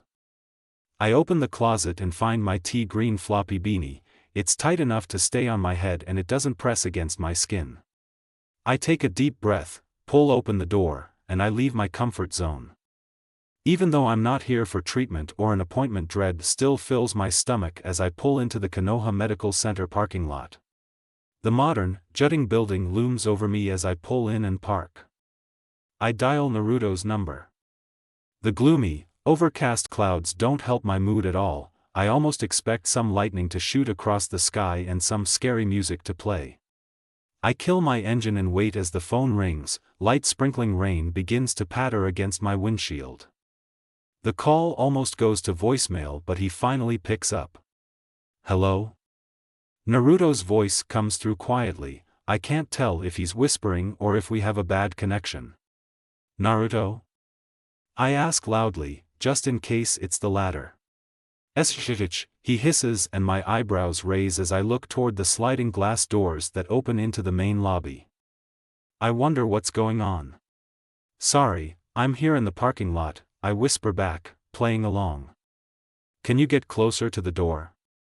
Also, be sneaky and inconspicuous, he requests, and I swallow a nervous lump away at the idea of having to be so close to the dreaded place. Sure, I say, trying not to sound afraid. Thanks, Pink. This is Yellow, signing out, he says in a weird accent and makes a clicking noise. A laugh escapes me as he starts humming the 007 theme song, still on the phone with me. Feeling positively silly, I pull up and make sure I pull my hood over my head and I sink my seat lower to the floor. I glare at the entrance and whisper into my phone. Pink is in the nest, I repeat, Pink is in the nest. Incoming, he says in a suave voice, and a hysterical laugh escapes me as I catch sight of him army crawling in front of the secretary desk.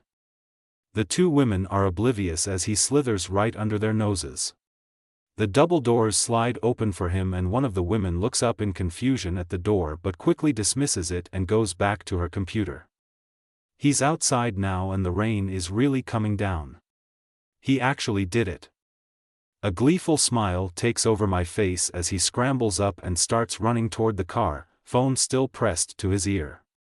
He splashes through a puddle and sends water flying. Get ready. He calls and I put my car in gear, ready for a whirling blur of blonde to enter. He slides in and slams the door. Drive, drive, drive. He shouts into the phone and I floor it, zooming out of the roundabout and onto the street. He looks at me and I look at him, both of us breathing heavily and laughing. We have both of our phones pressed to our ears still. Naruto seems to notice this and he looks at me apologetically. Hey, look, I'm on the phone with someone. Can I have a minute? He holds the phone away from him and presses it to his chest. Of course, I say, trying to focus on the road and him at the same time. So, I'll call you back. I'm in a car with a really cute girl, he whispers in his cheesy 007 voice and I feel my face grow warm. Ah, I see. It was an honor working with you, Agent Yellow, I say in the same mock accent as we stop at a red light.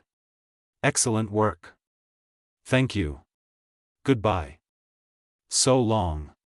We both hang up and a fake awkward silence fills the cabin of my car. He coughs obnoxiously and I clear my throat. So, lovely weather, he says, scratching his chin. It's raining, I say in a monotone voice, fighting a grin. Ah, so it is, he says, and we both burst out laughing. What was that back there? I have to ask, it was unlike anything I've ever seen. Oh, he looks like he just ate something sour. I'm kind of not allowed to leave. What? I shout, almost slamming on my brakes. But considering we're in the middle of a slick, busy intersection, it really isn't a good idea to stop abruptly. I didn't think he was actually being serious when he said to be inconspicuous. I thought it was just some sort of game. I'm sorry, but they would never let me leave without some orderly following me around. Naruto pleads, clapping his hands together and bowing his head. Don't take me back there. My grip on the steering wheel tightens and loosens as I consider my options. 1. Turn around and march his ass back into that hospital. 2. Turn a blind eye and let him have his fun. Or 3. Finally try to find out his condition from him. Okay. I won't take you back, I say, and I see his face melt in relief in the corner of my eye. If I continue and he flinches, you tell me why you'd need a nurse following you around. Actually, I think you can just pull over. Or I can just tuck and roll into traffic, he says, I gasp in offense and I turn to look at him. When I see the look on his face I know he's joking. I'm just kidding, he says, but not before I punch him in the arm, hard. Shut up. Don't joke about those things, I grumble and flick my blinker on as I look over my shoulder. He winces and rubs his shoulder. Quite a punch you've got there. We've finally reached the mall and I park up front since it's a school day and the whole parking lot is like a ghost town. Ready? I ask as I grab my purse and unbuckle. Is this the mall? He asks me and looks up through his window at the large clusters of glamorous-looking buildings. Yeah, I say, a tone of surprise in my voice. Hasn't he ever been here? I've never been here. I think you'll like it, I say with confidence, and I open the door and pull myself out of the car and into the rain. I shiver and pull my light jacket tightly around me. Suddenly I feel drained of all of my energy. I've been on a high since I picked him up, but I'm slowly crashing. Goddamned chemo. We start to walk towards the big brick department building when I feel something warm and soft placed on my shoulders. I look down at it and I see it's Naruto's surprisingly stylish jacket. I look at him with my mouth open slightly and I feel my face heat up again. Thanks, I whisper, and he just beams back at me. Now without his jacket I can see his black V-neck. He's a pretty well-dressed guy, I notice as I see his dark, well-fitting jeans and red high-top Converse. If only half of the guys in my school dressed like this, there would be a lot less single girls at KHS. Once we're inside the store I try to give his jacket back, but he just shakes his head and tells me to keep it, for now. The first thing we do is find a bench to sit down on. I've become overwhelmingly tired. Naruto doesn't complain and patiently sits back as I try to catch my breath. I could probably fall asleep here and that alarms me. I love malls and I adore shopping. Normally I'm always too excited to even sit down. After a bit I stand up and Naruto steadies me. I feel really grateful for him as we walk down the long, wide hall of stores, shops and stalls. It's pretty much empty save for the odd adult. I lean over and breathe in the scent of his jacket as he's cooing over some sleeping puppies at the pet shop. It smells like cinnamon and soap, a weird but good mix. It works for him. Let's get some caffeine, I sigh the second time I have to sit down. This lack of energy simply will not do. I apologize to Naruto, but he won't hear it. Just take all of the time you need, he says as I look at him leaning against a towering palm tree. The way he watches me unnerves me, it's like he knows what I'm going through. Does he? I forgot to ask him about his condition. Caffeine. Now, I demand, and I pull him towards the food court, already forming a plan in my head. Our hands stay locked and I can see his face blush from the corner of my eye. I smile and I keep my hand in his as we walk side by side. Whoa. He breathes, starry-eyed as he takes in all of the sights and smells of the enormous food court filled with dozens of different fast food, ramen, dessert shops. As if on cue, Naruto's stomach growls loudly. He pats his belly and tells it shush. Well, we can eat, I suggest, and he shuffles his feet, looking guilty. I don't exactly have money, he says, pulling his pockets inside out. They hang out like dog's ears. I laugh and he gives me a grumpy look. No, I'm not making fun of you, I just laughed because I intend to pay. His face lights up like a firework and the next thing I know I'm in the air, his arms wrapped around my middle. You're the best, Sakura-chan. He cries and I feel slightly woozy, but I'm laughing nonetheless. I love how happy he can get. I wish I could be this carefree. I start feeling a little crushed and I tap his back, getting his attention. Naruto, I choke out. Air. Oh. He exclaims, setting me down again. I balance myself and look up. He's grinning down at me. I smile back. So, what are you tasting? I didn't know someone could eat 4 bowls of ramen in 10 minutes flat until now.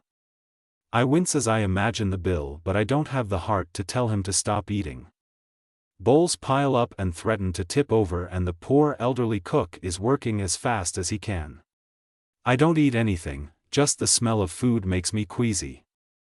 And even though my nausea has decreased since Tuesday, I doubt I can stomach something like ramen. I do, though, drink a soda. I need the energy with this kid. Are you sure you're not hungry? He asks me for the 1000th time. I'm not hungry, I'm starving, I just don't want to puke all over you. Oh, Kay, he replies in a tone that reminds me of Ino. So you never told me why you'd need an orderly around, I say, propping my head on my hand with my elbow pressed to the counter. Naruto grins sheepishly and rubs his neck. I was hoping you'd have forgotten, he admits. I never forget. Right, well. I sort of have this condition, it's sporadic and unpredictable. That's why I'd need an orderly, just in case I get a reaction, Naruto says slowly, as if choosing his words carefully. So, are you sure it's safe to be here? I ask, eyeballing him as he pushes his noodles around his bowl. He seems to suddenly have lost his appetite. The cook notices this too and looks relieved. Yeah, remember me telling you about my uncle Jiraiya? He asks me and I nod my head, remembering the conversation about his traveling guardian. He has a lot of money. A lot? What does he do? I ask. He's an author, Naruto says like he doesn't want to tell me. Oh. What has he written? I suddenly feel excited, who would have thought?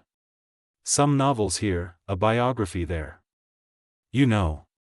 The Makeout Paradise series. He says and his face turns red. I scrunch my nose up in displeasure as I remember the raunchy novels on my mother's bookshelf. Nice, I say and laugh. Maybe that explains his extensive stay at the hospital, along with the designer clothes and the new state-of-the-art phone.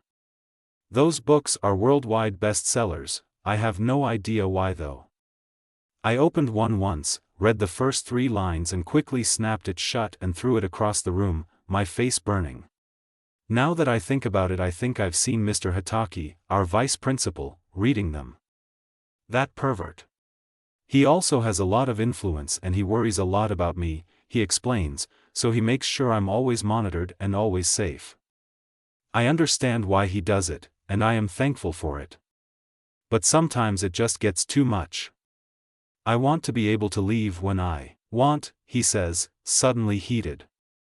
He looks at something a million miles away, waving his hands in the air animatedly as he talks. I want to go to school. I want to go to the movies, to an amusement park and throw up on a roller coaster. Or if it were just something as simple as going to the park for a half an hour, I don't care, I just want to have some freedom. I suddenly feel bad for Naruto. He's lived, I assume, his whole life under a watchful eye, never escaping or living. I know my mom may have dampened my childhood with her dependency, but I can't imagine having to stay in a hospital, constantly monitored. No wonder he acts out and causes trouble, would too if I was put in the same situation. There's so much more to this boy than most would never even imagine just by looking at him. He's fiddling with his hands, ramen pushed away from him when I reach over and drape my hand over his balled-up fists. He tenses and looks up at me. It's okay, I won't tell anyone. I won't make you go back, I say quietly, and his bright blue eyes light up and he opens up one of his hands and our fingers link. It's a comfortable and familiar feeling, although we've only sort of held hands once. Thank you, he replies and I just nod in response. I pay and we begin to wander around the mall again, students and teenagers slowly trickling in. I'm a little worried of being recognized, but I try not to panic. My plan to not panic fails when I pretty much lose my shit when I see Karen and her gang deliberating on whether or not they want to go into a dress shop not 10 feet from us. I practically drag Naruto into a dimly lit, loud tattoo place. None of the people from my school would be caught dead in a place like this. Well, no one from my circle of friends. Can I help you? A girl with purple hair and countless piercings greets in an incredibly monotone voice. Yeah. He'd like a tattoo, I say to her, motioning at Naruto. He gapes at me and starts to protest, but my hand closes on his mouth, other hand wrapping around his arm. He struggles and I elbow him sharply in the ribs. He's just nervous, I say dismissively, and she just raises a sharply plucked eyebrow in response. Do you have any design booklets or anything we can look at? I ask, and she wordlessly digs around a drawer and pulls a glossy, hardback book. She just grunts when I thank her. How can someone so exciting looking be so boring? With a big book full of designs, we sit down in 2 chairs facing the desk. Are you insane? Naruto hisses over the death metal blaring from the speakers. I don't want a tattoo. I know. I just need to hide away for a while. I saw someone I knew in the store across from us. So you're hiding? Why? Naruto asks, completely disregarding the tattoo book on the table next to him. Because I didn't go to school today. I don't want them to think I was just itching for the hell of it, I reply, willing him to understand. He seems to accept that, and I pull the tattoo book towards me and I flip it open, just because of the lack of something to do. I want to make sure they've made their mind to go in before we leave. I don't think you should worry about what people think of you, Naruto comments quietly next to me. I purse my lips in irritation. It's easier said than done, I say, surprised at the bitterness that leaks into my tone. I have a lot to prove. To who? My mother, my teachers, my friends, I mumble, thinking of that era without real purpose or drive besides a stupid fat-headed Sasuke. I shudder as I remember those dark years. You think you taking a break from school because you have leukemia will ruin their opinion of you? Naruto asks, looking at me like I'm a crazy person. Shut up, I snap when I have nothing to reply with. He sighs, resigned, and I look back down and the book. It's littered with thin, pink hairs. They must have fallen out when I was arguing with him, falling out from the stress of the situation. Reality once again hits me in the stomach as I pick one up and throw it away from me. It floats harmlessly to the ground and I'm reminded that I'll be bald within a month. Angry tears fill my eyes. This is so unfair. I can just imagine how everyone will react when I go to school with a shiny, clear head. Hey, you okay? Naruto asks when he notices my tears. No, I say honestly, and I start to weep quietly. Whoa. Wait, what's wrong? He asks, startled. He wraps his arm around me. I rest my head on his shoulder and cry into his shirt. He must see my hair lying against the page of designs because he makes a noise of recognition. I cry harder. Is this about your hair? He asks and I nod. He suddenly stands up and pulls me up also, letting the book slide off my lap and flop to the ground. Hey! The girl at the counter snaps and we both just ignore her. I dry my eyes with the back of my hand, not breaking eye contact with Naruto. Follow me, he says and leads me out of the tattoo shop and into the now bustling mall. I recognize several faces and I pray they don't do the same for my face. We slip through the crowd and he ignores my confused protests and questions. We stop in front of a salon and he points inside of it. My eyes widen when I realize what he's telling me to do. He's telling me to let go of my hair. Oh my gosh, I am so sorry for the long wait. Everything is crazy with finals and I actually messaged some of you about it. You're lucky, I care about you all so much.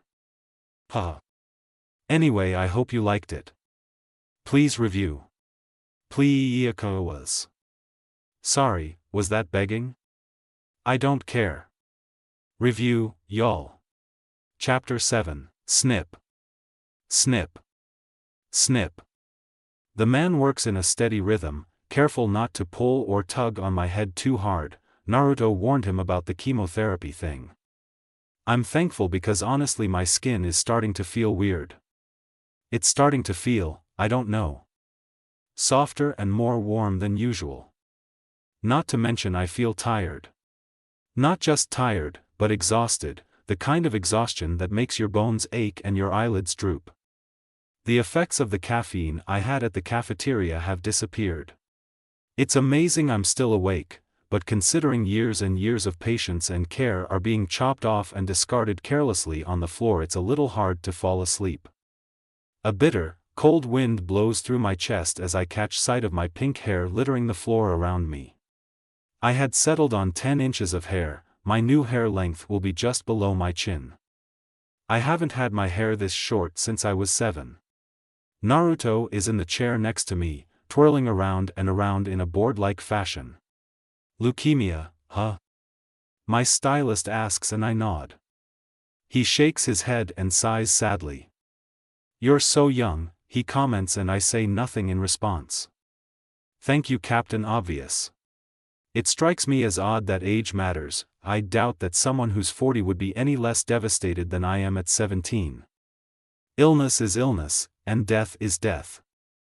These things really don't wait for anyone, and I'm no exception.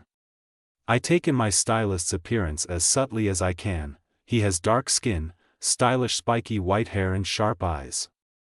He speaks quietly but strongly, sure of himself but not loud like the stylist cutting the woman's hair next to us. She cuts and brushes away, snapping her gum and talking non-stop.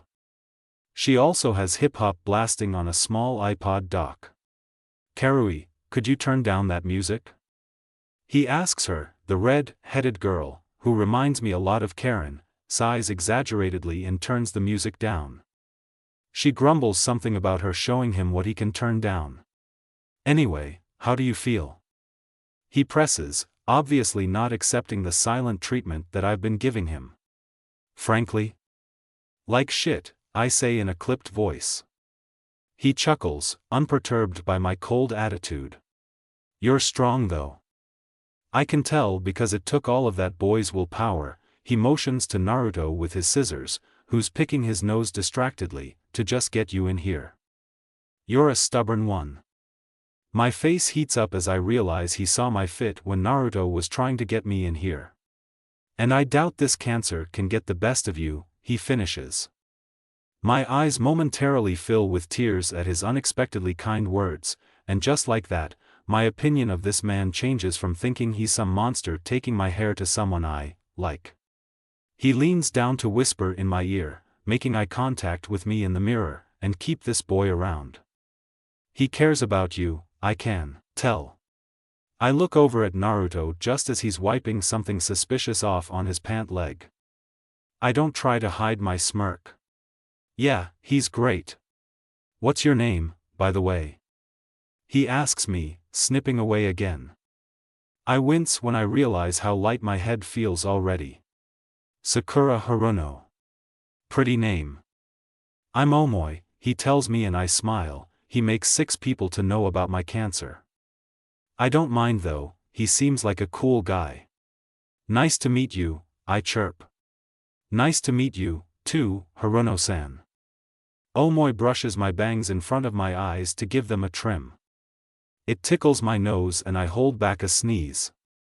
Soon, he's done. But he's turned me away from the mirror, so when I can see the final product I'll be surprised. More like horrified, I think. I shut my eyes, and when he spins me around I brace myself for the worst. But when I squint open an eye, I'm shocked. I don't look hideous at all. In fact, I look kind of good. My bubble gum hair feathers down to my chin, framing my face, making it appear more delicate than normal. I turn my head side to side and it feels nice to not be whipped in the face by my normally long hair. He's also layered it so it won't be as obvious when it starts thinning. What do you think?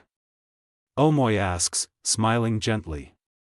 I adjust my bangs and smile back, but I can't look away from my reflection. I'm too engrossed in my complete transformation. It's amazing, thank you, I choke out, suddenly overwhelmed with emotion. When I'm up at the front desk I realize something that Ino has been trying to pound into my brain for days, that those clumps of hair surrounding the chair where I was sitting, they don't define me. I am who I am because of the things I say and do, the things I think and feel. Not because of the length or luster of my hair. Sakura-chan, you look so pretty.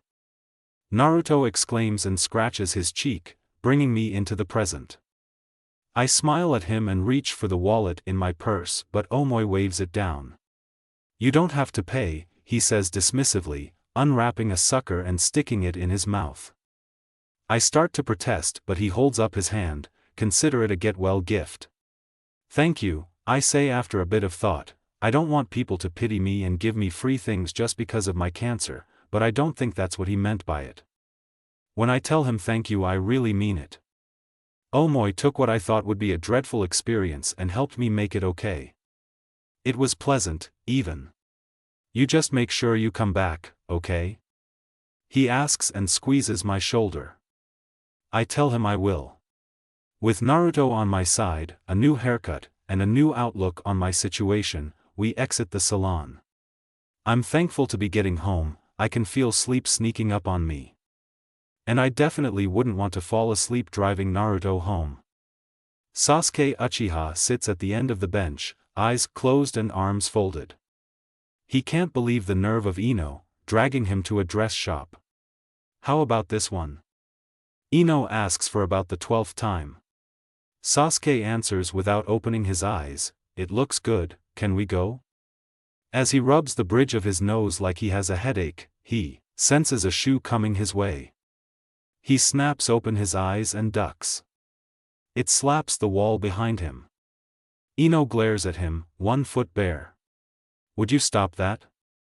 Ino fumes, the periwinkle dress falling just below her knees. This is for Sakura. We both know she's not going to buy a dress herself. And since we're the same size, this is the only way we'll be able to get her one. She turns to her reflection, studying the dress and the way it moves when she swishes it back and forth. Sakura would like this, right? Maybe she doesn't want to go, Sasuke says, standing up and putting his hands in his pockets. You ever think of that? This is Sakura we're talking about, Sasuke. Ino rolls her eyes and crosses her arms. Yeah, but she's changed since she's been diagnosed, Sasuke argues. Ino rolls her eyes. Of course she's changed. She has leukemia, she almost shouts. Several heads turn their way. Would you keep your voice down? Sasuke hisses, looking around the dress shop with narrowed eyes for someone they might know. He may not be talking to Sakura, but he definitely doesn't want her secret to be revealed. I'm just saying that she may be changing, but I know she'll regret not going. She's wanted this since we were in grade school. Ino informs him and inspects the dress more closely in the mirror, deciding on whether or not it would complement Sakura's hair. Oh, wait. A feeling of guilt grows in her stomach. Maybe Sasuke's right? What if she doesn't want to go? If Ino had to go to prom bald, she really doesn't think she would be able to, especially since her hair means as much to her as Sakura's hair means to Sakura. Sasuke sighs and tilts his head to the side in annoyance, glaring out of the shop window and out into the busy mall. His black eyebrows furrow when he sees a flash of pink moving through the crowd. It couldn't be. He gets closer to the window to get a better view and sure enough it's Sakura. But why the hell is she here? Shouldn't she be home? Ino, look, Sasuke calls and Ino comes up from behind him, curious as to what he's seeing. She gasps when she sees Sakura strolling hand in hand with a boy. Sakura? She gasps, what is she doing here? Why the hell is her hair so short? Who's that boy she's with? Ino fumes, her blonde hair falling out of its ponytail in disarray. Sasuke jerks back in surprise, she's with someone? What? Who? He asks, turning back to window. Anger leaks into his voice. He can't explain why the idea of her being with another boy infuriates him. It just does. He only catches a glimpse of the back of the boy's head before they're swallowed by the crowd. He turns back to Ino, knuckles white.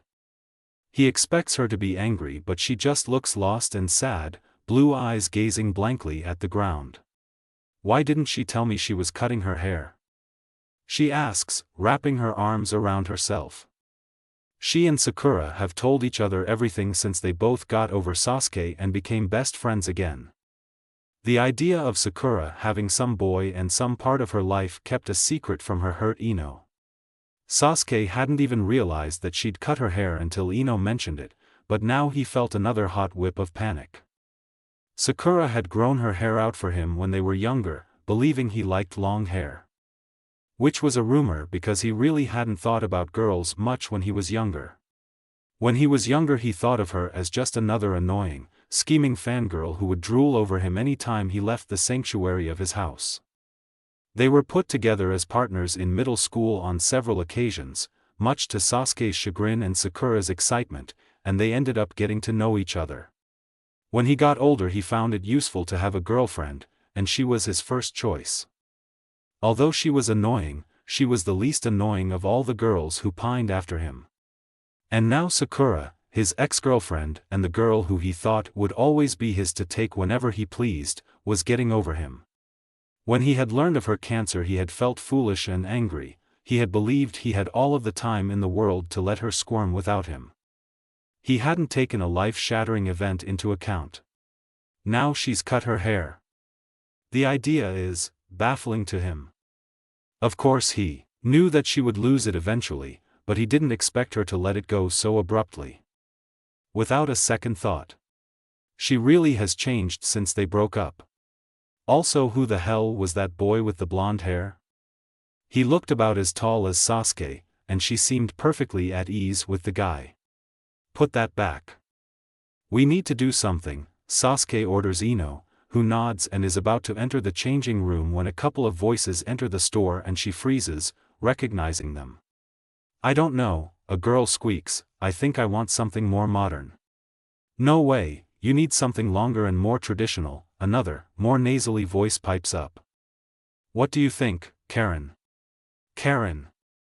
Ino glares daggers at the group and snorts when she watches Sasuke pull his hood over his head and sneak around the group and out the door, for it would mean certain doom if he was seen by fangirls like them in a dress store. She pulls the dressing room curtain back, entering the room. She'll deal with them later. Anything will look fine, Karen sighs, not wanting to argue. Honestly, she just wants to get a dress and get out. This attitude doesn't go unnoticed by her friends. What is with you lately? Her friend Yokoi snaps, you don't want to hang out, and you don't even care about prom dresses? She shakes her head and the other two groupies gasp and look between her and Karen, shocked. None of them have ever spoken to Karen like that. I do care about prom dresses. When did I ever say I didn't? Karen cries, face turning red. Oh, I don't know, maybe when you rescheduled our shopping trip 4 times in the past week? Yokoi doesn't back down at Karen's death glare, in fact she even seems to grow more confident. I've been busy. Yeah, right. Doing what? Moping around? The girl says, her sharp gray eyes narrowing. What happened to you that made you like this?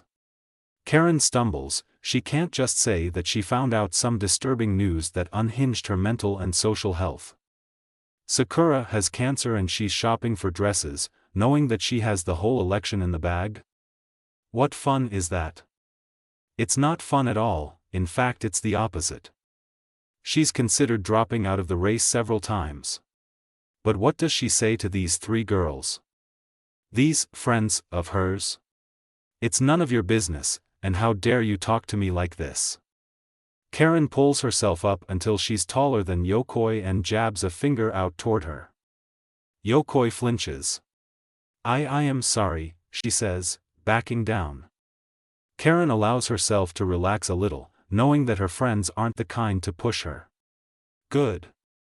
Now, Harumi, you should go for a more modern dress. It'll match your new shoes, Karen comments and her friends sigh in relief, glad their friend is back. Karen is fine for now, she just needs to keep this up until she figures out something to do. It's almost dark when I pull into the hospital parking lot, the sun sinking beneath the horizon.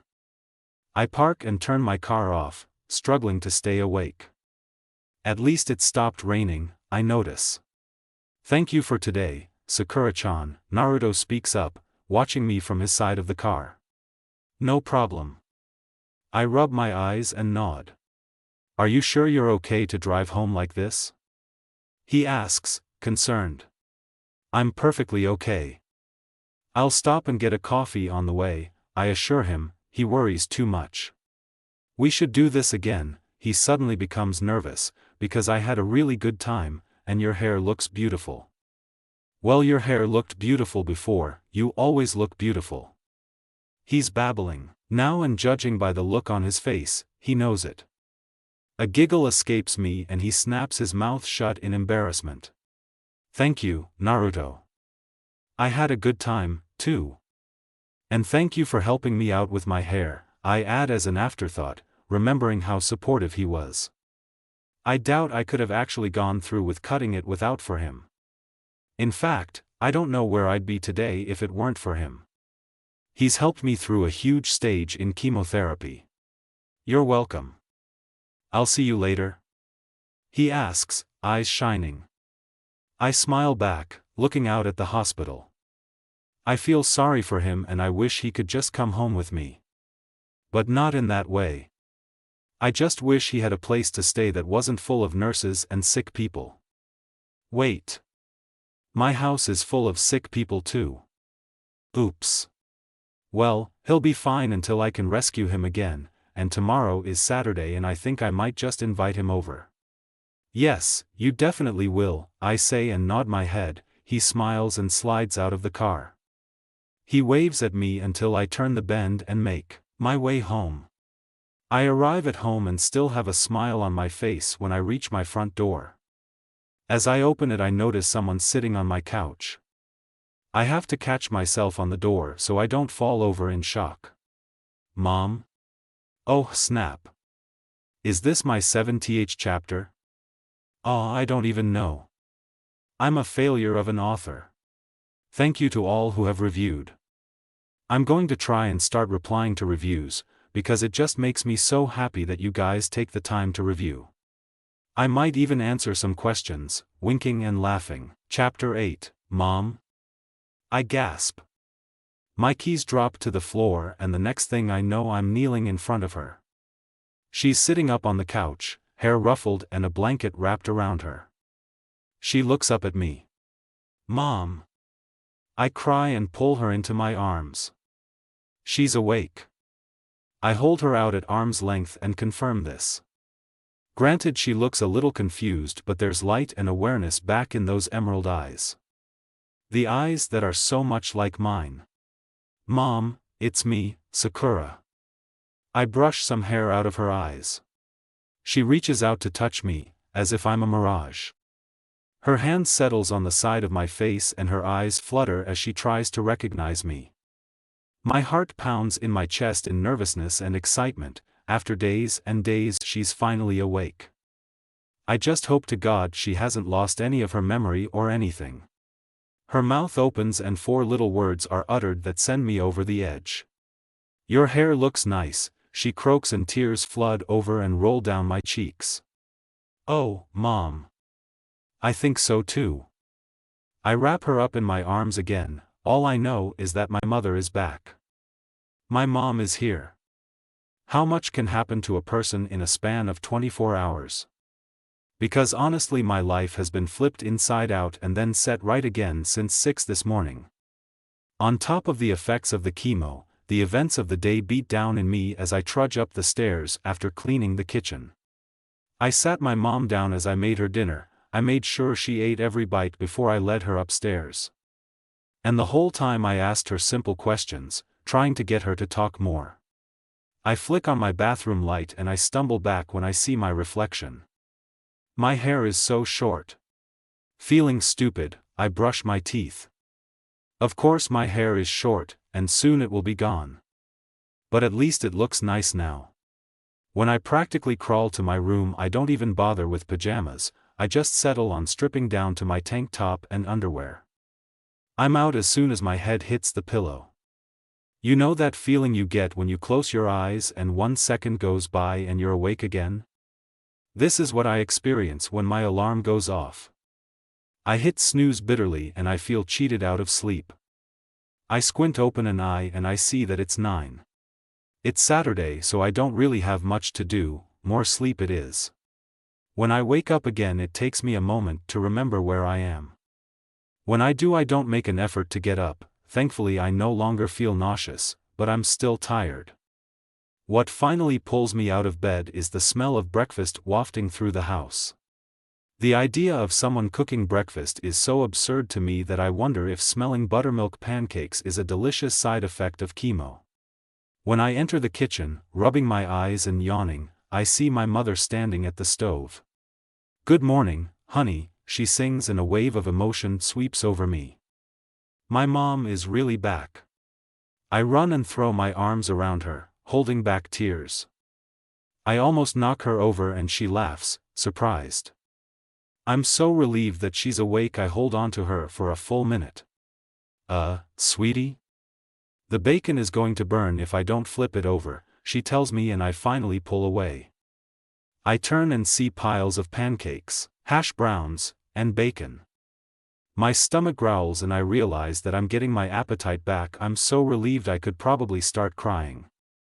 But as I see the food my mom is preparing, I doubt I can eat all of it, even with my hunger finally returning. "Mom, I know I've lost weight, but I doubt I can eat all this," I tell her, pulling up a white paper towel and peeking underneath it. The sight of mountains of hash browns greets me and my mouth waters. Okay, maybe I can eat all of this. I spy a plate full of a bacon and I sneak one. "Oh, it's not just for you. A couple of your friends called and I invited them over for breakfast."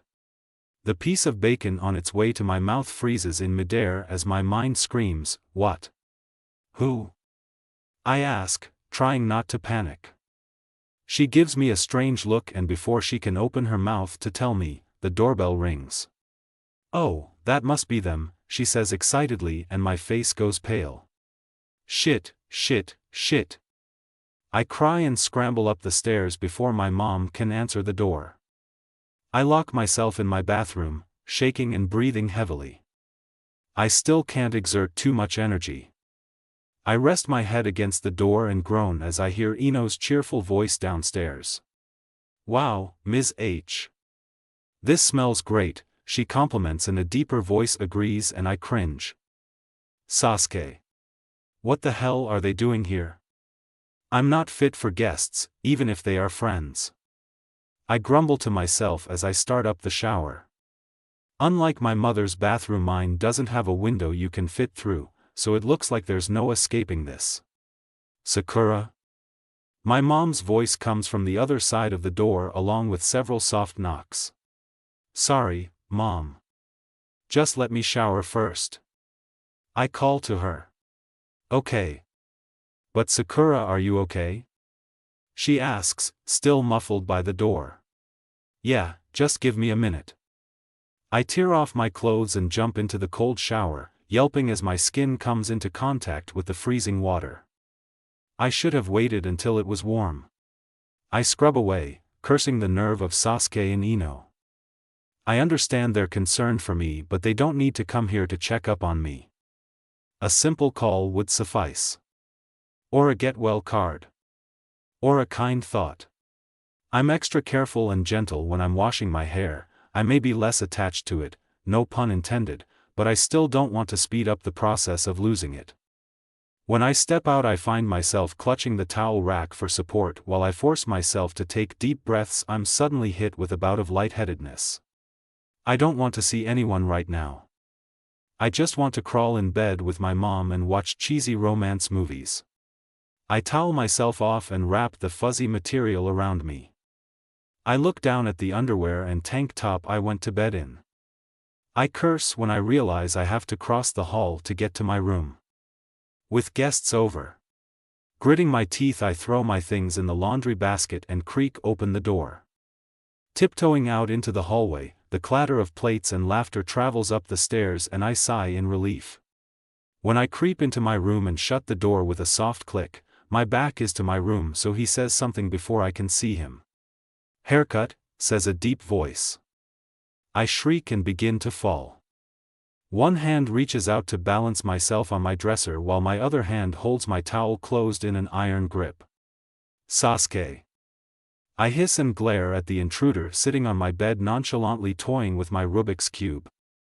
Fury floods through my veins and it takes every ounce of my willpower not to punch this pervert into next week. What? Get out. Now. I seethe, opening my door and pointing. He just closes his eyes and smirks. Now, why would I do that? He opens his eyes and tilts his head to the side, his onyx eyes sweeping up and down my towel-clad form. Pervert. Because I need to get dressed. Get out. He doesn't budge and I begin to feel desperate. I'm glued to my spot, horrified with my indecency. I try to shake myself. I can't be the helpless little girl I was when I was with him. This is probably what he's aiming for, coming in here after I finish showering. What is with you, lately? I spit and he stands up, still turning and twisting the Rubik's Cube. What do you mean? He asks innocently and makes his way over to me. What I mean is that for months you pretend I don't exist and now I get cancer. What, I suddenly exist again? I ask and he seems to not hear me.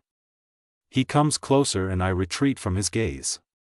My back hits my bedroom wall, and my limited confidence disappears. Both of my hands reach up to grip my towel. I've never felt so exposed in my life. He looms over me and goosebumps erupt all over my body, cold water droplets dripping down onto my shoulders from my still wet hair. I have to look up to see him and he stares down at me, a strange look in his eye. He looks scared, regretful, angry, and something else I can't place. Before I can open my mouth to ask what he wants, his lips close over mine, his hands clamping down over my arms. For a moment I'm too stunned to move. He's kissing me. It's a desperate kiss, holding more emotion than all of the kisses we've ever shared. Confusion clouds my thoughts, but one thing becomes apparent: this is too rough. I shove him away from me. I breathe heavily, glaring at him. What the hell, Sasuke? I gasp, wiping my mouth with the back of my hand.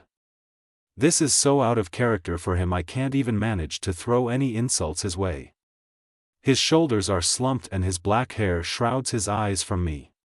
You're supposed to be with me, he growls, and my eyebrows shoot up. Well, this is news to me. Then why did you break up with me? I ask quietly, feeling emotionally exhausted. I don't understand this boy anymore. I can't understand him. He doesn't answer my question and I back away from my wall and I go back towards the door. Please, I plead, go. Does rejecting me have anything to do with that blonde kid? He asks, looking at me.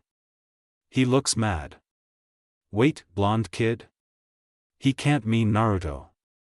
He must see the recognition pass through my features because the corners of his mouth turn up into a smirk. It is. I knew it. He stands up straight. Where'd you ever pick that idiot up? My hands ball into fists and I look away. How does he even know about him? Naruto's smiling face flashes through my head. That idiot was the person that was there for me when no one else was, I say in a steely voice, and I look back to him, challenging him with my eyes. Only because you didn't let anyone else be there for you. He shouts, frustrated, hands shooting up in the air. My eyes widen and I recognize that look in his eyes I couldn't before: sadness. Guilt consumes me and I look down at my bare feet and the small puddle of water that has collected. I shiver and realize he's right. I've been a shitty friend. I just didn't want anyone to have to suffer with me. Naruto came to me without me having to ask, so I've never felt guilty about having him around. Whatever. He grunts and exits my room, throwing the Rubik's Cube back onto my bed. I'm left standing alone, shivering and wet in my room. What just happened? When I look over to my bed I see the Rubik's Cube is solved. What a way to start my weekend. When I go downstairs, dry and starving, I expect to find Ino and Sasuke gone. Imagine my surprise when I see Ino, Sasuke, and Hinata.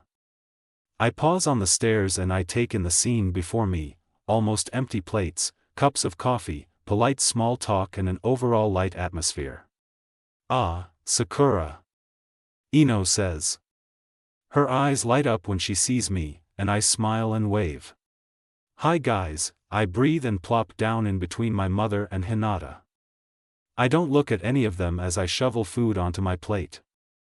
A strained silence takes over and I look up at the group. What? Why your hair? Hinata squeaks, eyes glued to my head. I reach up and tuck a strand behind my ear, my face warm. Yeah. I laugh, embarrassed. I just decided that it'd be easier to let it go if you know. It was shorter. Hinata nods and gives me a sweet smile. I like it, she says a little shyly, and I smile back at her. Thanks for telling us you were getting it cut, forehead, Ino snaps across the table. I turn to her and I see the pain in her eyes. I feel guilty for keeping her in the dark. I'm sorry. It was kind of I remember Naruto dragging me into the salon practically by my feet, spur of the moment thing. Just like that boy, huh? Sasuke asks and I turn to glare at him. He's acting like we didn't have this conversation just 10 minutes ago. Boy? What boy? My mom asks, looking between Sasuke and I. She remembers our past relationship and she generally didn't like it, even though she likes Sasuke. The idea of another boy must be exciting to her. The whole group is looking at me expectantly for answers. His name is Naruto and I met him at the hospital, I sigh dejectedly. I wanted to tell them at the right time, maybe introduce him at dinner or something. Why is he going to the hospital?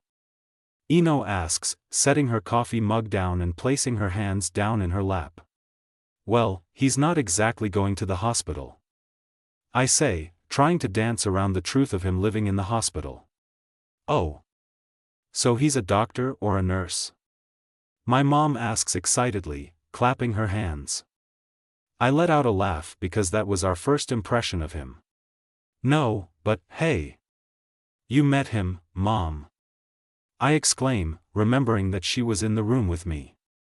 Her face twists in confusion. Wah, oh.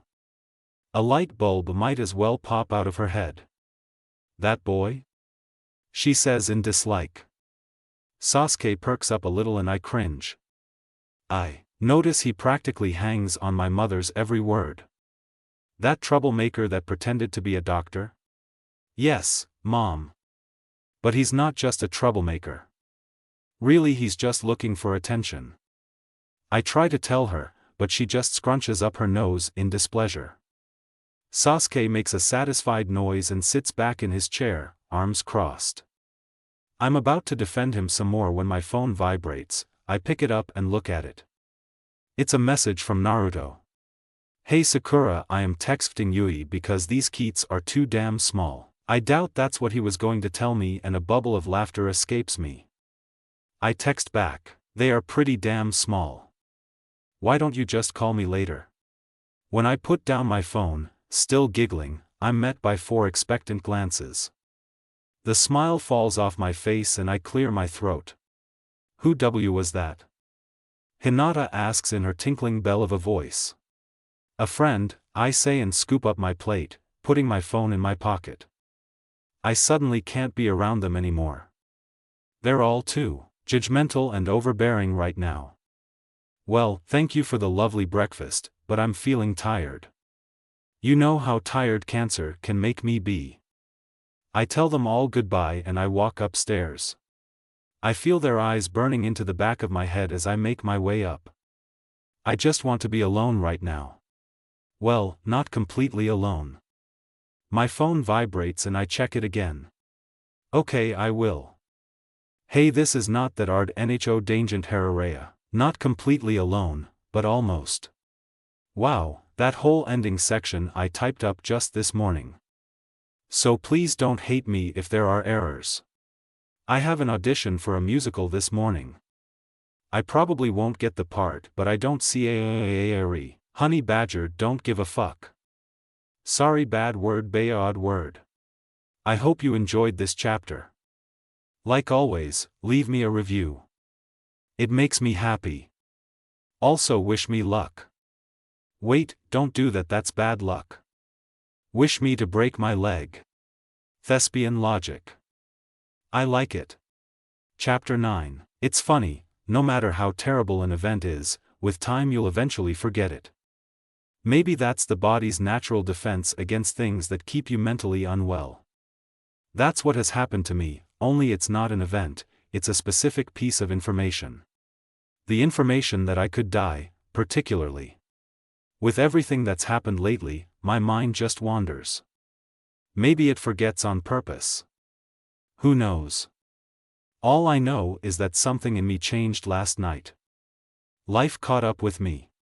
You can't live in a perfect, oblivious world forever, I tell myself as I ignore the third call I've received this morning. I don't even bother to look at the person. It doesn't matter. Nothing matters, I realize. Not all of the studying I've done. Not all of the work and time I've put into having a successful future. You can't have a successful future if you're 6 feet under the ground. Suddenly and without warning angry tears fill my eyes and spill over. I grit my teeth and put my head in between my knees. This is not how my life was supposed to go. I sob into my arms, I can't help it, I'm filled with so much grief and hurt I can no longer keep it in. I hate cancer so much. I hate leukemia. I hate needles and chemotherapy and throwing up. I'm thankful my mom is at work, patching things up and re-establishing herself there, because I really don't want her to see me like this. But I can't be strong forever. I grip my chest where my heart is and just wish this pain would go away. What I would give to go back to only worrying about history tests and prom. I let out a sad, pathetic laugh when I realized that this is the first time I've thought about prom in several days. The idea of actually being prom queen is so strange and stupid to me, since I honestly just want to live to see 18 now. I should just drop out of the race. Why haven't I done that yet? Monday I'll do that. Oh, how priorities change. When my mom comes home from work, she finds me underneath my blankets, my shades drawn and my body curled into the fetal position. Tears still leak in a steady stream from my eyes. Sakura. I hear her voice after I don't answer the door. She makes her way over to me and I don't react to her. Sakura. Her voice is a little frantic and she lifts the blanket away from my face. Cool air fills my cave of comforters and pillows. I don't look at her, I just find myself staring at the solved Rubik's Cube resting on my nightstand. Sasuke really is a stupid fat-headed show-off. Sweetie? Are you okay? She says and sits down next to me, brushing my bangs away from my face. I shake my head and close my eyes. I can't make myself give voice to my worries. You can talk to me, she says quietly. I don't reply. We sit in silence for a while until she lets out a tired sigh and stands up. I'm here if you need to talk. I hear her leave the room and shut my door with a quiet click. I release the breath I didn't know I was holding. Her words echo in my head and I pull the blanket back over my head, sealing myself once more into my cave. I don't want to talk. Mommy, something is wrong with Suki. Little 7-year-old me cried as I clutched my small dog and ran into the kitchen. Suki was my only childhood pet, since my family really wasn't big on animals in the house. I only managed to get her because we found her digging through our garbage at the back of the house one day. It had just finished raining, so there were puddles reflecting the pink, evening sky. While my father went to pick her up, I darted in front of the dog, shielding her trembling body with my own. No, Daddy! I shrieked, stopping him in his tracks. She's just hungry. Me too, but I don't get to eat dinner because I need to pick the mess up that this little shit made, he snapped and I flinched at his harsh language. Satoshi. My mom scolded him, he ignored her and pushed me out of the way a little too roughly. I fell to the ground, scraping my elbow on the cold, wet stone that made up our garden pathway.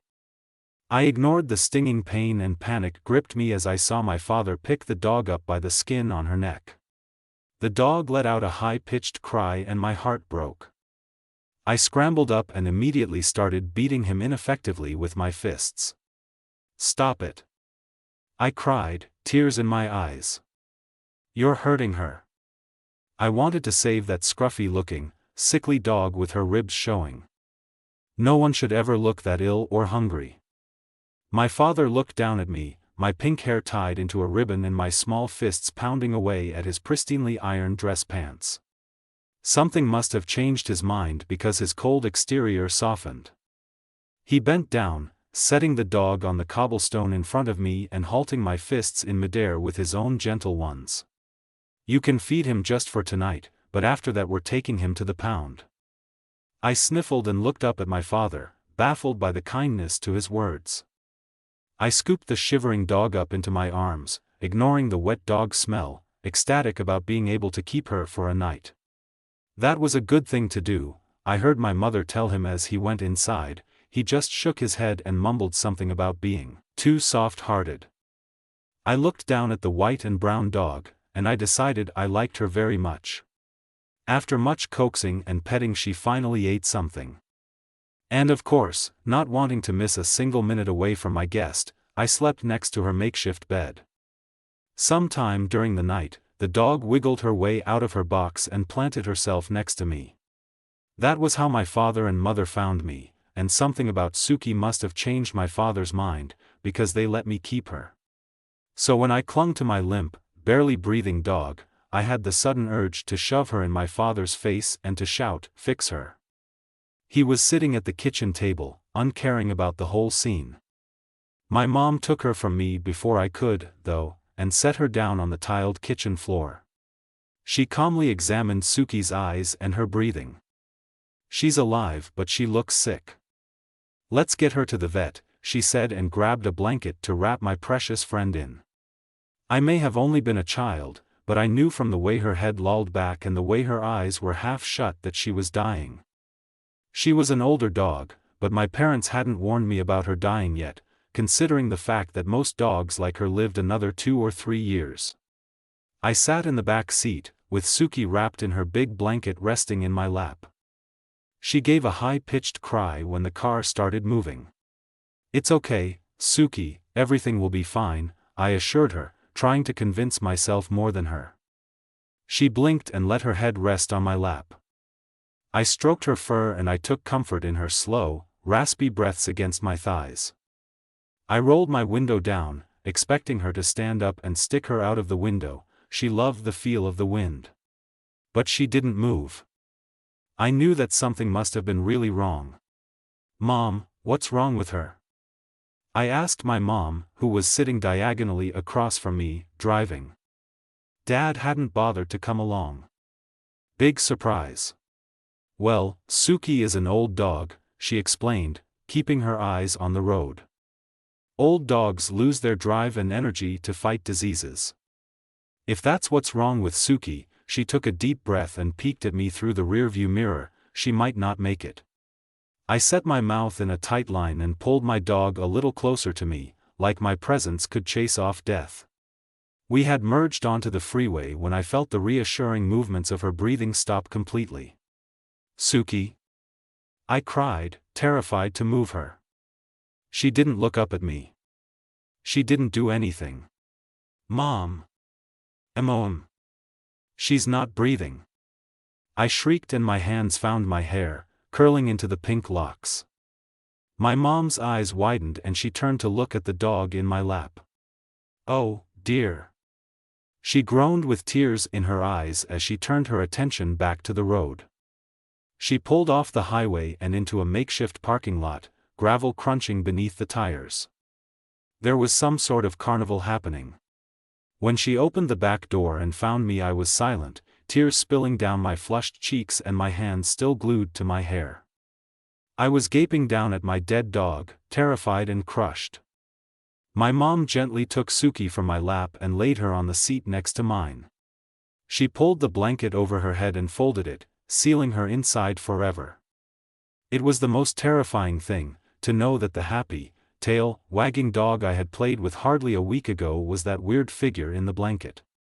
"Come on, Sakura," my mom said quietly when she made it around to the other side of the car, she pulled me toward her so my legs were out of the car.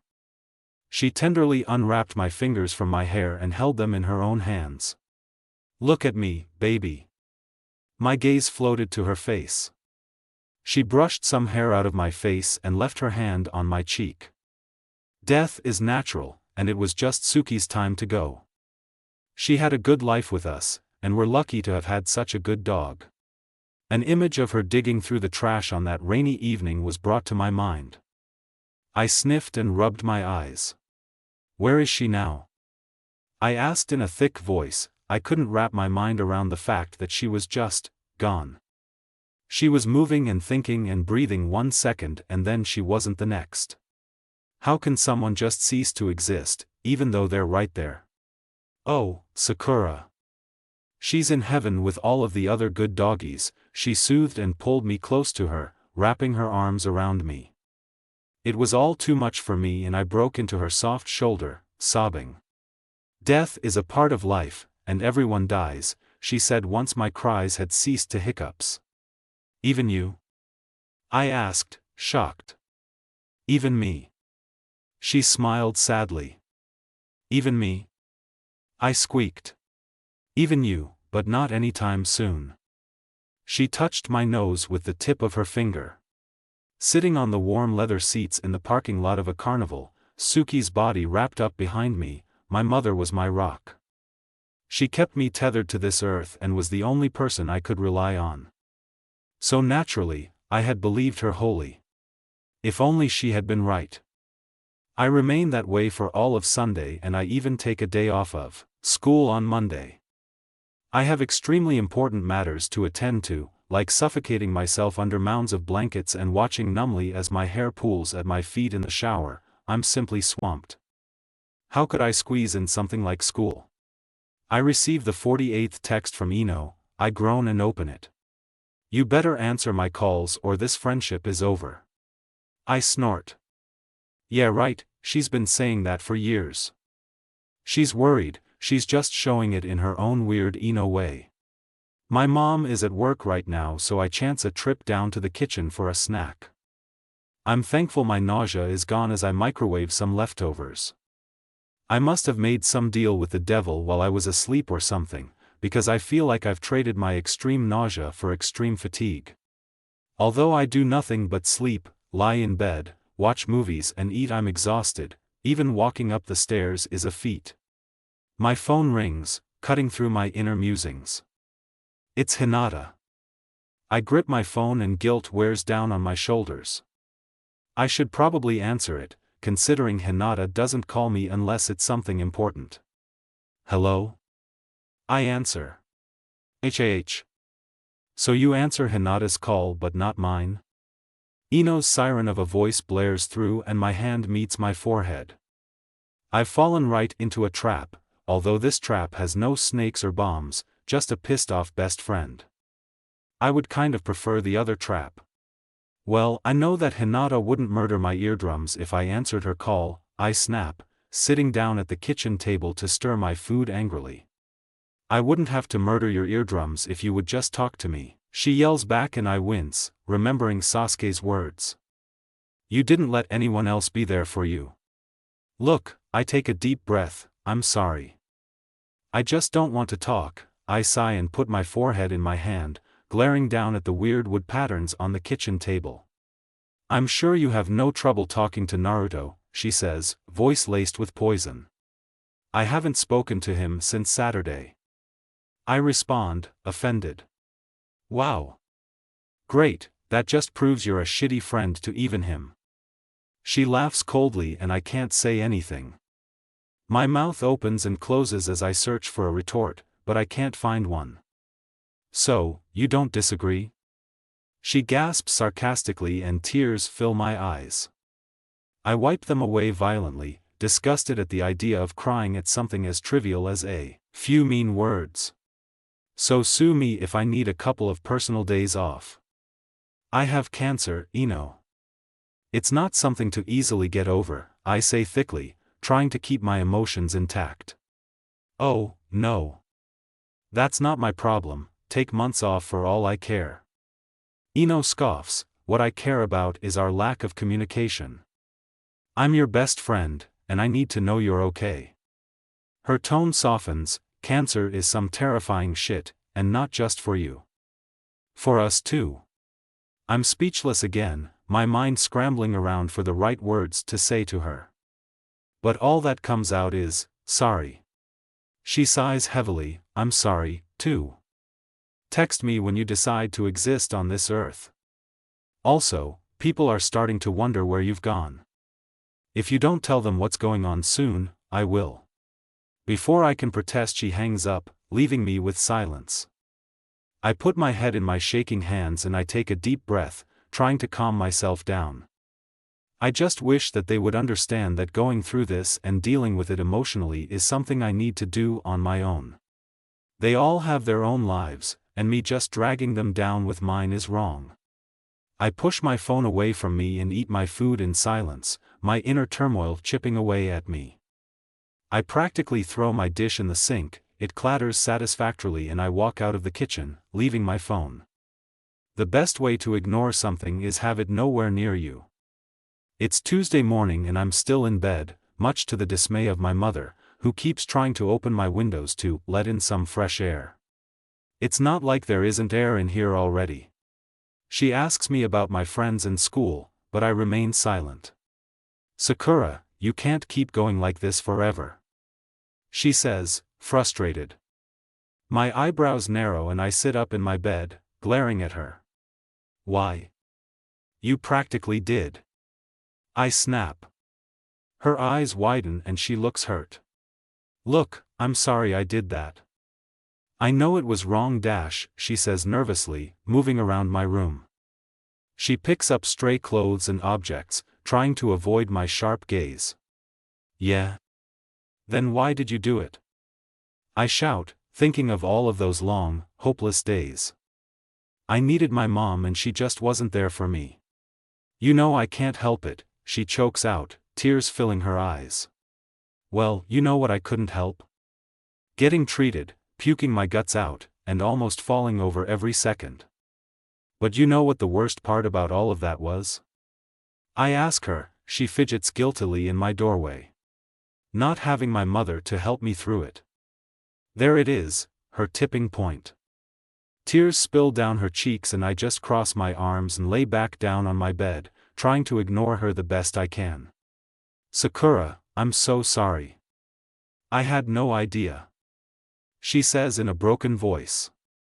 I stare at the glow-in-the-dark stars on my ceiling, face stony. I try to push the guilty feeling building in my heart down. After several moments of stubborn silence, she gives up and I hear the door shut behind her silently. How dare she make me feel bad for something that she did? It's not my fault that she goes into a coma anytime something bad happens, so why do I feel bad? An image of her hurt face flashes through my mind and I groan, maybe I shouldn't have yelled at her like that. My arms unwind from each other. Why do I keep pushing people away? All they're trying to do is help. Something must be seriously wrong with me. Lost in my own angry thoughts, I find myself drifting toward sleep.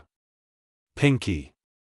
A voice practically yells and I feel myself jostled roughly. I groan in response. Sakura-chan, wake up. It continues. How can someone be so energetic so early in the morning? Would you leave me? I start to grumble, but when I peek open an eye, I don't see my mother, like I expect. I see a handsome, worried face looking down at me. I vaguely wonder if the effects of the chemo have really taken a weird but nice turn because there's no way this boy is really here. Naruto? Hey, everyone. Sorry for the bit of delay with this chapter, and sorry for it just being an angst party. Hey, gotta have at least one in a story like this. Also, hey, there are covers now. That's freaking awesome. And there's also something I want to talk about, reviews. The reviews you guys gave me at the beginning were amazing, deep, thoughtful reviews. This chapter rolls around and it's a lot of, good chapter, or, update soon. Gee, thanks.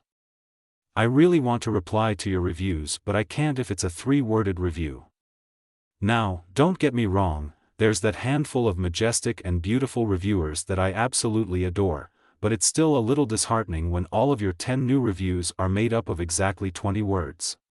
But, I don't want to be that annoying author that's like, 10 good reviews or this chapter doesn't go up her. 1, I guess I feel like you guys are slacking. Shame on you. Joking. Totally joking. I'm probably slacking, if anyone is.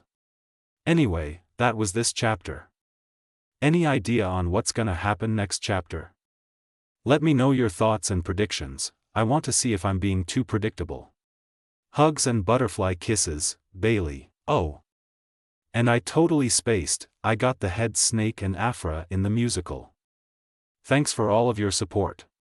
Chapter 10. My first thought, which really doesn't make any sense, given the circumstances, is that Naruto's eyes are like never-ending crystal blue pools. I'm almost positive that if I spend too much time looking at them, I'll fall in. And then I remember where I am and what I must look like. My face heats up underneath his scrutinizing gaze, and before I know what I'm doing, my fist is brought down on top of his head. You idiot, Naruto. Don't you know not to go into a lady's room, unannounced? I snap, swinging my feet around to stand up. I glare down at him as he rubs the top of his head, hissing in pain. His eyes sweep down my indecently dressed figure. He stutters and his face turns red. I realize my state of undress and my own face turns a similar shade. I'm just wearing what I usually wear to bed, underwear and a tank top. Get out! I shout, mortified. He crab crawls backwards, his back hitting the door frame on the way out. His eyes are wide in fear as I practically chase him out. I slam the door and the house rattles. I look down at myself and my palm meets my forehead. My panda underwear. Why did it have to be pandas? I even have several specific lacy pairs just for a boyfriend's eyes. Well, not that Naruto is my boyfriend, but at the same time it's not that I wouldn't let him see. Okay, never mind. Fuming and grumbling to myself, I pull on clothes. What the hell is he even doing here? And how did he even get in? We almost always keep our doors locked. And then I realize, my mom. Mom! I call, throwing open my door and stopping down the stairs, right past a flinching Naruto. The kitchen is empty. Hello? I call again, making my way into the living room. I stop and blink in confusion when I find a girl I've never met before standing uncomfortably by my front door. We stare at each other, both equally awkward and surprised. Oh, hi. She coughs and I nod in response, racking my brain to see if I've ever met her before. Her sandy hair, pulled up into 4 spiky ponytails, which normally would make me cringe, but for her it works, is something I would remember. Plus her style would stick in my head. She's dressed impeccably. Naruto's voice pipes up behind me, oh. Sakura, this is Temari. She drove me here. He walks over to Temari and throws an arm around her, grinning widely. A strange, confused feeling shoots through me. I frown and look between them. How does she know him? Have I been reading the wrong signals from Naruto? And Temari, this is Sakura, my good friend. He practically glows when he introduces me. I give her a half-hearted smile before I turn to Naruto. How'd you get in? I interrogate him. Is my mom behind this? He holds his hands up in surrender and explains, she called me on your phone and asked me to come over. He scratches the back of his head. She said you were having a hard time coping. Hard time coping? I scoff. She would say that, but what does that even have to do with you? I'm your distraction, he says truthfully, smiling apologetically. I stare at the 2 intruders and they shift uncomfortably underneath my hollow gaze. I just want to have a couple days to myself without being bothered. Is that too much to ask for? I'm going back to bed, I grumble finally and turn away. Naruto makes a noise behind me and puts his hand on my shoulder, stopping me. Look! I'm not just here because your mom asked me. I really care about you and I'm worried. To be honest, you look terrible, he tells me, and my eyebrow twitches. He sure does know how to make a girl feel good about herself. Yeah, well, I feel terrible, I snap, not wanting a lecture on my appearance. Sakura, I know what you're going through. No, you don't. I whirl around and jam an accusatory finger towards him. Yes, I do, he says calmly. How could you know? Are all of your plans for the future flushed down the drain? Are you concerned you won't live long enough to see 20? Oh, and are you constantly being bothered by people who care about you? He shakes his head and sighs, no, not exactly. I nod my head in sarcastic understanding and start to make my way up the stairs, but once again he stops me. I sigh in frustration, I just want to go back to bed. Okay, I know that you want to be alone, but leaving and going out will help you. If you just spend the day with me, I'll leave you alone. I won't bother you anymore, and I'll tell your mom that we talked and you feel better. She'll leave you alone also, he bargains, palms facing upward. Considering my options, I sigh and hang my head. My thinning, short curtain of pink hair hides my face and I realize that I won't be able to do this soon, at the rate I'm losing hair. There's really no saying no to this kid. But on the other side, a few nagless days for one day of going outside looks promising, and it really is a fair trade. Okay. Let me get ready, I finally say, and he looks so excited, so pleased that I'm going with him. I turn around and I can't help the smile that tugs at my lips. It feels nice to feel wanted. Tamari's car is probably the nicest car I've ever seen, its jet black exterior glimmers and I gape at it. I was unaware we were taking the Batmobile E to wherever we're going. Okay, maybe I'm over-exaggerating, but it's sleek and smooth and the engine purrs to life at the touch of a button on her car keys. This is your car? I ask, blinking as if it's just a hallucination that'll disappear when my eyes open. Cool, huh? Naruto grins and folds his arms behind his head. Tamari's father is rich. What is with you guys and being rich? I grumble, frustrated. Everyone is rich besides me, it seems. My dad's a blood-sucking politician. It's not any of his money, Tamari snorts and rolls her eyes. I ponder it but shrug and nod. I don't know anything about politics so I won't question her. Sakura-chan, you can sit in the back with me, he says, making his way to the opposite side of the car. I smile weakly back at him and adjust my white knit beret in the reflection of the tinted windows before opening the door and scooting in. My hair is thinning noticeably, so it looks like I'll be finally able to break in all of my old hats and the new ones my mom has bought me. The interior of the car is just as nice as the exterior and I take in my surroundings: dark leather seats with a fur-covered dashboard, a fan trinket dangling from the rear-view mirror, and an impressive sound system currently playing some rock music I don't recognize. Tamari slides in and faces Naruto and I, looking at both of us expectantly. Seatbelts, she orders, and we're happy to oblige. We back out of my driveway smoothly and I stare out the window, my house disappearing as we make our way out of my neighborhood. I watch the trees whiz past us and I notice that the leaves are turning. I love autumn, it's my favorite season. There's just something about the reds and golds lining the streets and the chilled air that gets me in a good mood. I feel better, I notice. Maybe my mom and Naruto are right. Maybe just getting outside helps. So you're the girl Dickless keeps talking about, a voice chimes in front of me, my head snaps forward and I find the source, a teenage boy with porcelain skin and coal eyes gazing at me from the front seat. His expressionless face is peeking out from behind the leather headrest and I blink, surprised. I hadn't even known someone was sitting there. He must have been incredibly quiet when we got in. I'm Sak Dash, I stop when I realize something. I look between a fuming Naruto and the boy. Did you just call Naruto Dickless? Sigh. You idiot. I told you not to say anything stupid. Naruto cries, fists clenched toward Sai. I burst out laughing and both boys turn to look at me. Temari also peeks at me from her mirror. They look at me like I'm insane. I probably am. That's the funniest thing I've heard in a long time, I gasp between laughs, wiping at my tears. Naruto's anger seems to melt away at my reaction and a small smile replaces his confused frown. That was funny? I hear Sai ask Temari. She shakes her head in exasperation. To Sakura, it was. She shrugs and I feel Sai's impenetrable gaze back against my face. I turn to glare daggers at him and he doesn't falter. I thought that I could always break out that look and I'd deflect any creeping old men or annoying boys.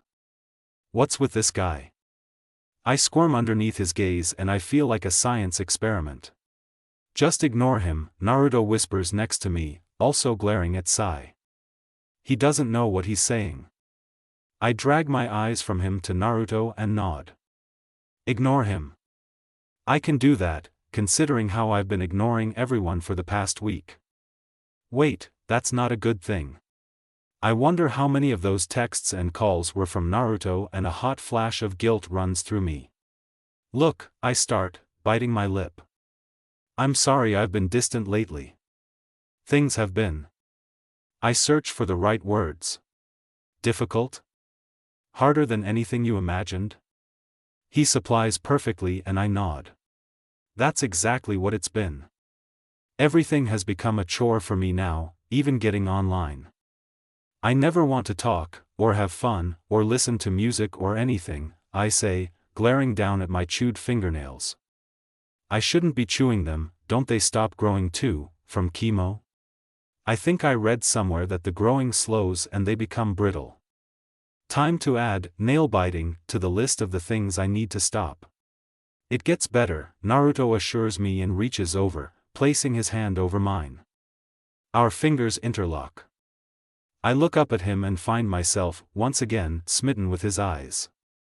I promise, he finishes and gives my hand a squeeze. I believe him, to my surprise, he's just so honest and it seems like he truly believes it.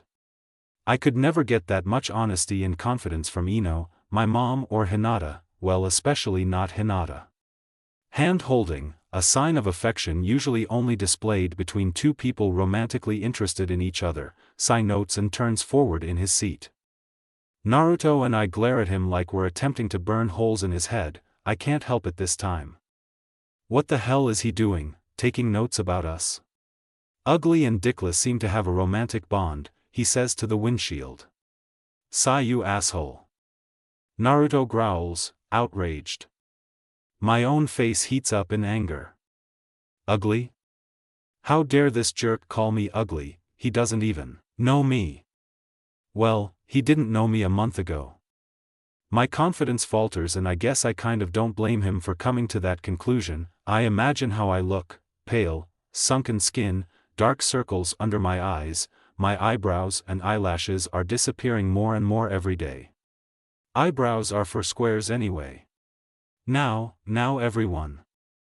I'd like to get us all to our destination in one piece, Temari says in a sickly sweet voice. So all of you, better behave. She shouts and I cringe, I think I even see Sai flinch. I breathe deeply, trying my hardest not to kick the back of Sai's seat repeatedly. That'd be bratty and immature, I think, but I'm not above attempting it. No problem, Temari, I say, plastering a fake smile on my face. Several awkward moments pass by and I see Naruto is still fuming. Now it's my turn to give his hand a calming squeeze. He looks over at me and seems to cool down a little. I'd really like to ask him what the deal is with Sai, but Temari still looks angry, judging by her white-knuckled grip on the steering wheel. I choose to keep quiet although I have 100 questions stirring inside me. How do they even know Sai? What the hell is wrong with him? How does Naruto know Temari? Why is she driving us? Where is she driving us? I find myself looking out the window at Konoha, the carved faces of our past leaders etched into the stone on the mountain. What a great way to commemorate them and who they were to our little city. I frown and wonder how people will remember me if I die. I'm probably just going to get a gravestone that says, "Here lies Sakura Haruno, she died alone, friendless, and eyebrowless." No, I doubt that's what my mom would choose. I think that's what I would choose. The hospital? I ask, unimpressed. You think people who were trying to cheer me up would take me somewhere fun, like an arcade or a movie, but taking me to a place where this whole nightmare started? Nice, guys. You've really outdone yourself. Yep, Naruto says and I sigh. Great. What are we gonna do? Terrorize the orderlies in a bit of harmless fun? My eyebrows raise when we don't go in the traditional entrance. Instead, Temari follows a curved road to the back of the hospital, to a different one. All right, she says when we're all parked, unbuckling. Everybody, out. I unbuckle and step out, observing this new side of the hospital. It's pretty much identical to the front, except there are a lot more families and women with newborn babies cradled in their arms as they enter or exit. I give Naruto a confused look and he gives me a tight, almost stressed, smile. When the doors slide open, the first thing I notice is the carpet. It's bright and happy, shapes and designs running through it. The second thing I notice is the waiting room made playroom. The third thing I witness is a tired-looking father wheeling his handicapped son out of the doors on a wheelchair. Oh, no. This is the children's section. Naruto. The kids cry almost in unison, looking up from whatever they're doing. Hey! He laughs as they abandon their colorful chairs and run up to him. Some stay seated, too weak to move, but I see them smile and wave. A lump forms in my throat as I look around the sunny room. It's a library specifically for little kids. It's littered with bean bags, coloring books, blocks, and there's a TV in one corner. Naruto plops himself on a beanbag and the children swarm him, all talking at once. Where have you been? Who's that lady? Let's read this one today. Naruto, can I sit on your lap this time? One small girl asks. Well, I think she's a girl. It's a little difficult to tell with the lack of hair. In fact, everyone in this room looks like they could be either girl or boy. The only way I can confirm is by their clothes, and even then some are wearing neutral-colored hospital gowns or pajamas. Of course, Ayumi. He grins and lifts her up and sets her on his lap. She smiles ear to ear, blushing. They really love him. Temari murmurs next to me and I jump. I had forgotten I wasn't alone. Sai nods in confirmation and I look back to Naruto, pride filling my chest as I watch him animatedly read a story to the kids. They adore him, it's easy to tell by the stars in their eyes. I look back up at Naruto and study him. He seems so content and happy. It's almost like this is the place where he belongs, in the middle of the kids, entertaining them. He's like their own personal sunshine. I wonder how many times he visits them, probably a lot considering how all of them know him by name. I see a couple of orderlies in the corner smile fondly in his direction but get back to work, trusting him to watch over them. They do, I whisper back, choked with emotion. Naruto finishes his story and the kids applaud and laugh. One boy breaks off from the group and whispers something to Naruto, eyes pointed to the corner where the three of us are. His face heats up when he pulls away from Naruto, embarrassed. Oh. That's Sakura-chan. He says loudly and a dozen pale, fuzzy heads swivel towards me. I stiffen. Come here, Pinky. He calls and I have no choice but to obey. I gingerly make my way toward him and the kids part before me, leaving me room to stand next to him. He stands up after gently lifting Ayumi off his lap and drapes an arm around me, is Sakura. Hi guys. I greet and they smile at me when they confirm I'm not a grumpy dragon lady. Hi Sakura. A few of them croon and one pops up and takes my hand, pulling me along. Come play dolls with me. She says in a twinkling voice and I follow along clumsily. Naruto, she's pretty. I hear behind me as we exit the circle. Is she your girlfriend? She has pink hair. Can she be my girlfriend? At this Naruto chuckles, but changes the subject, thankfully. My cheeks are tinged pink when I'm jerked down next to a dollhouse. My name is Hikaru. Here, she introduces herself abruptly and hands me a doll, brushing its purple hair out of its eyes. You can have Lily. I take the doll from her and smile fondly. It's been so long since I've played dolls. And I'll be Yumi, Hikaru informs me and tells me the storyline. Lily and Yumi are best friends, but Yumi loves Kuro, who is Lily's boyfriend. But, plot twist, Kuro actually doesn't like girls at all. I love you, Kuro. I squeak, moving my doll with my words, amused with the whole situation. I'm sorry, Lily, but I love. She says in her best growling, man voice, boys. My doll gasps, screams in horror and falls face down, and Hikaru and I burst out laughing. What next? I ask, mouth tugged into an amused smile. Kuro gets married to the man of his dreams, she says, and I'm filled with such hope and happiness for future generations. It's true what they say, no one is born homophobic. I feel someone staring at me and my eyes flick up to meet Naruto's. He's looking at me with such tenderness held in his warm, sky blue eyes that my face burns and I look back down. You go ahead and do that, I tell her, standing up quickly. I don't know why I need to leave, I just do. Sorry, I have to go talk to someone. Thanks for letting me play with you, Hikaru, she nods, a little disappointed. I stand up, my eyes roaming the room to find Temari.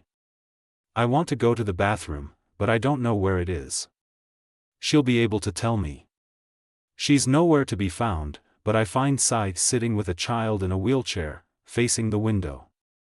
He's on a chair, sitting Indian style, and they're talking quietly to each other. Sai retrieves something from his bag and I make my way over to them.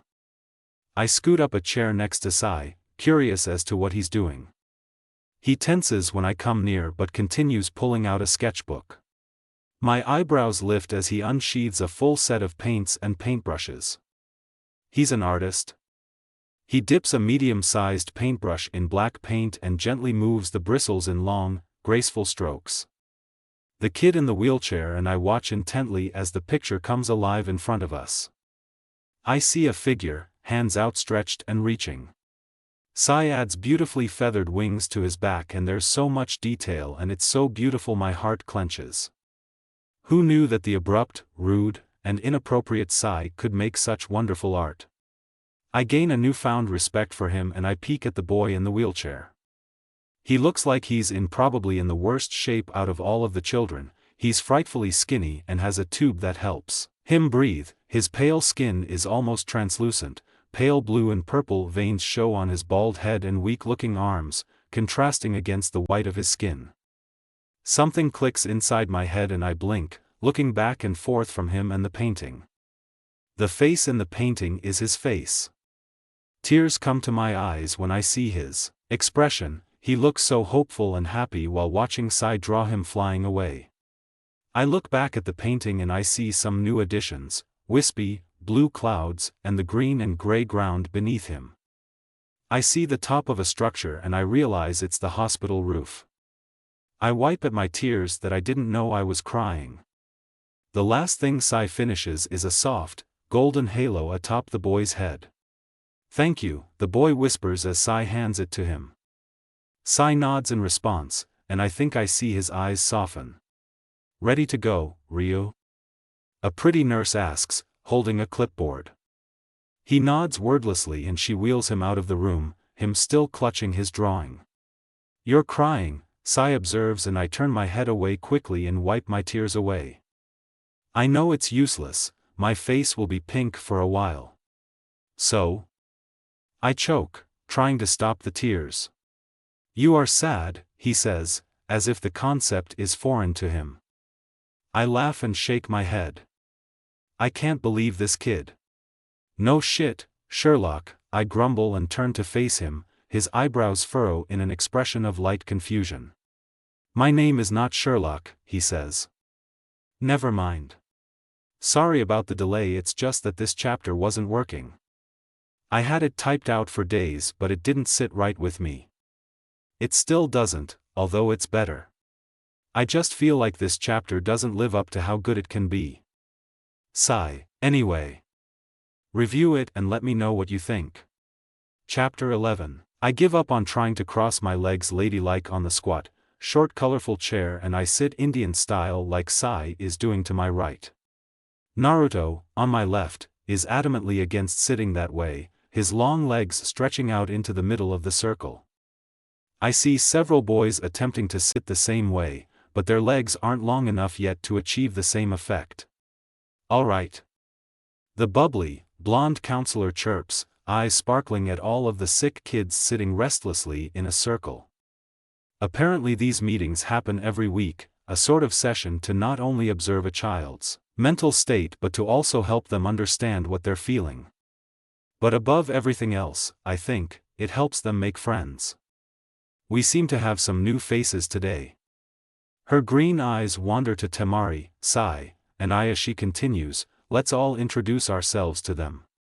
I'll go first. A voice squeaks and I remember her as the girl who sat on Naruto's lap in the beginning.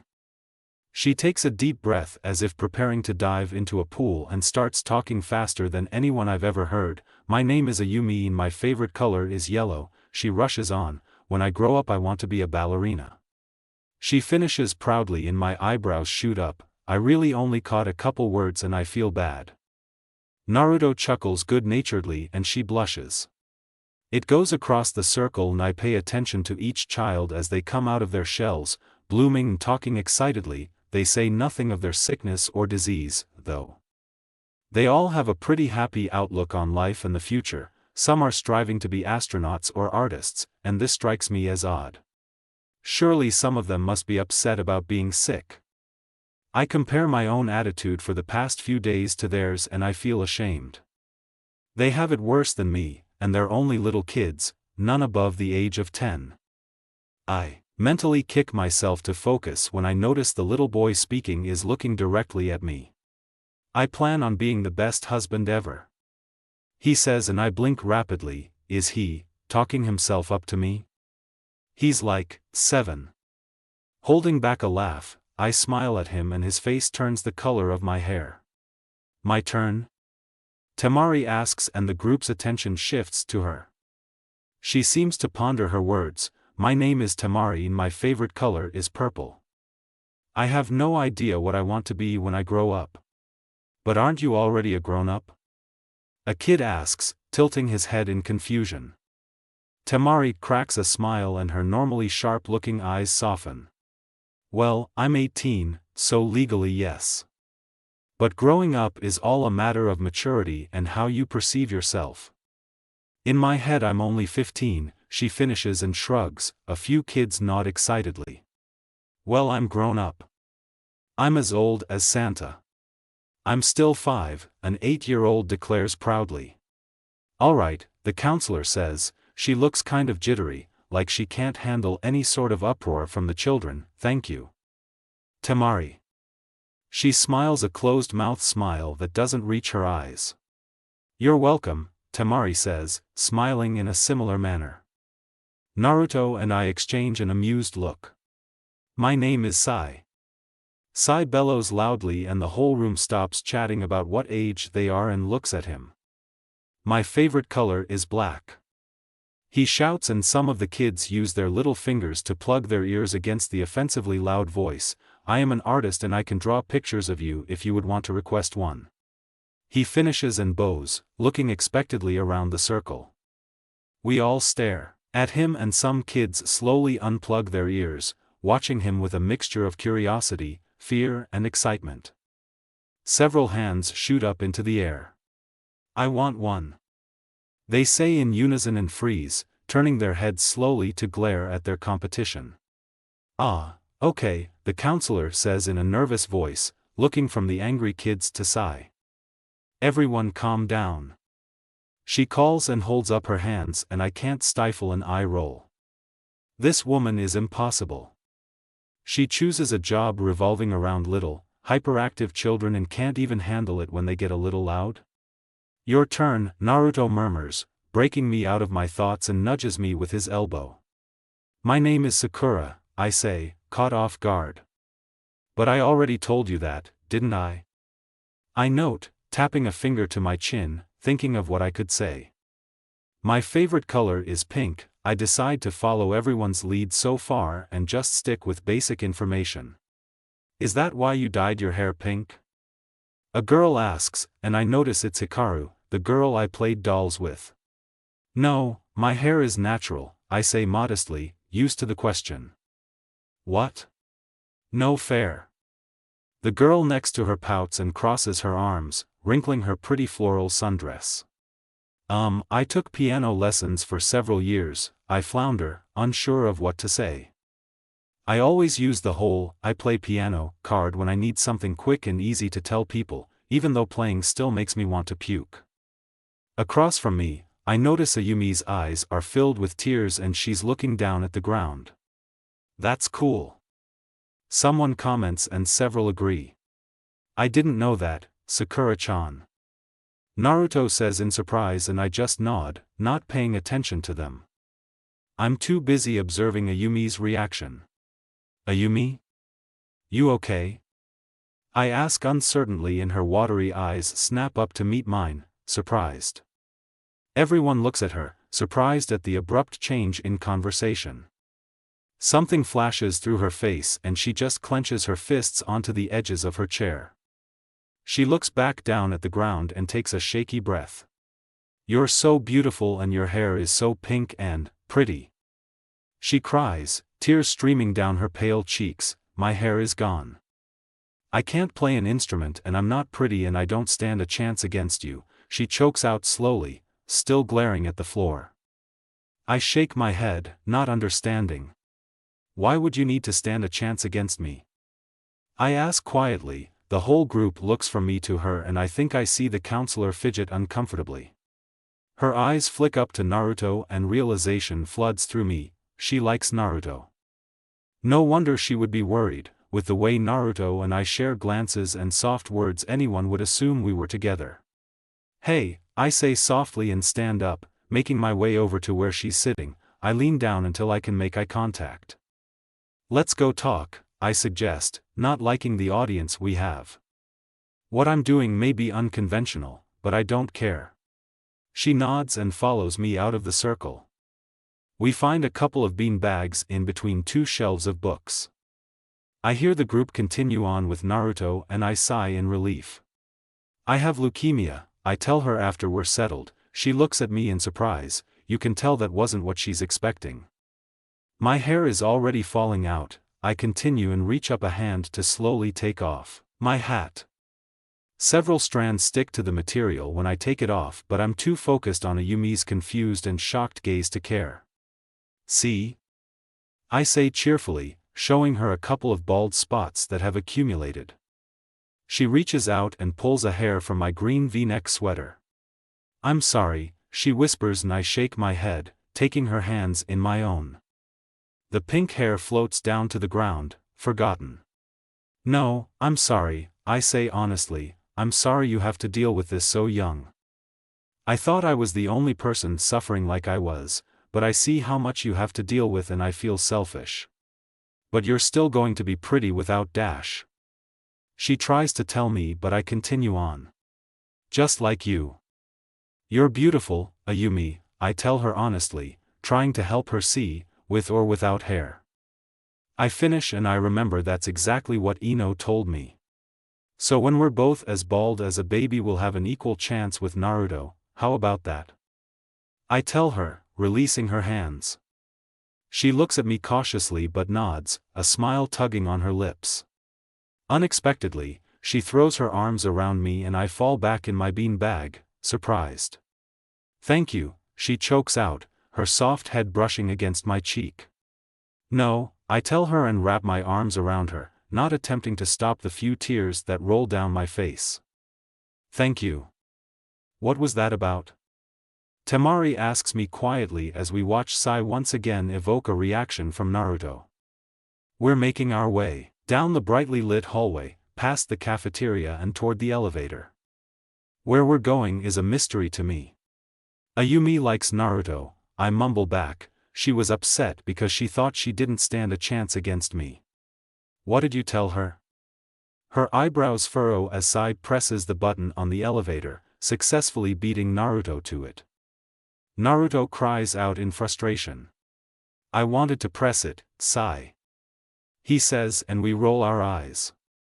They've been fighting non-stop since we left the children's section. Well, not really fighting. Sai just does something to bother Naruto. It's almost like Sai enjoys his reactions. I told her how I'd be bald just like her in a week or two and she felt better. I shrug and Temari looks at me sharply, concern etched on her face. What do you have?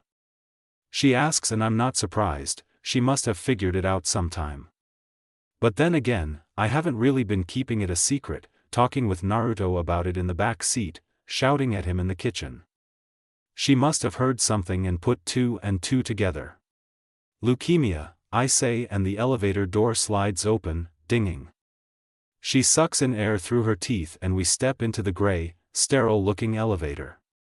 Acute? She guesses. I nod and I see her wince. I'm reminded of how I still haven't told my friends at school. Ino's threat floats through my mind, if you won't tell them, I will. I feel drained all of a sudden and lean against the wall, resting.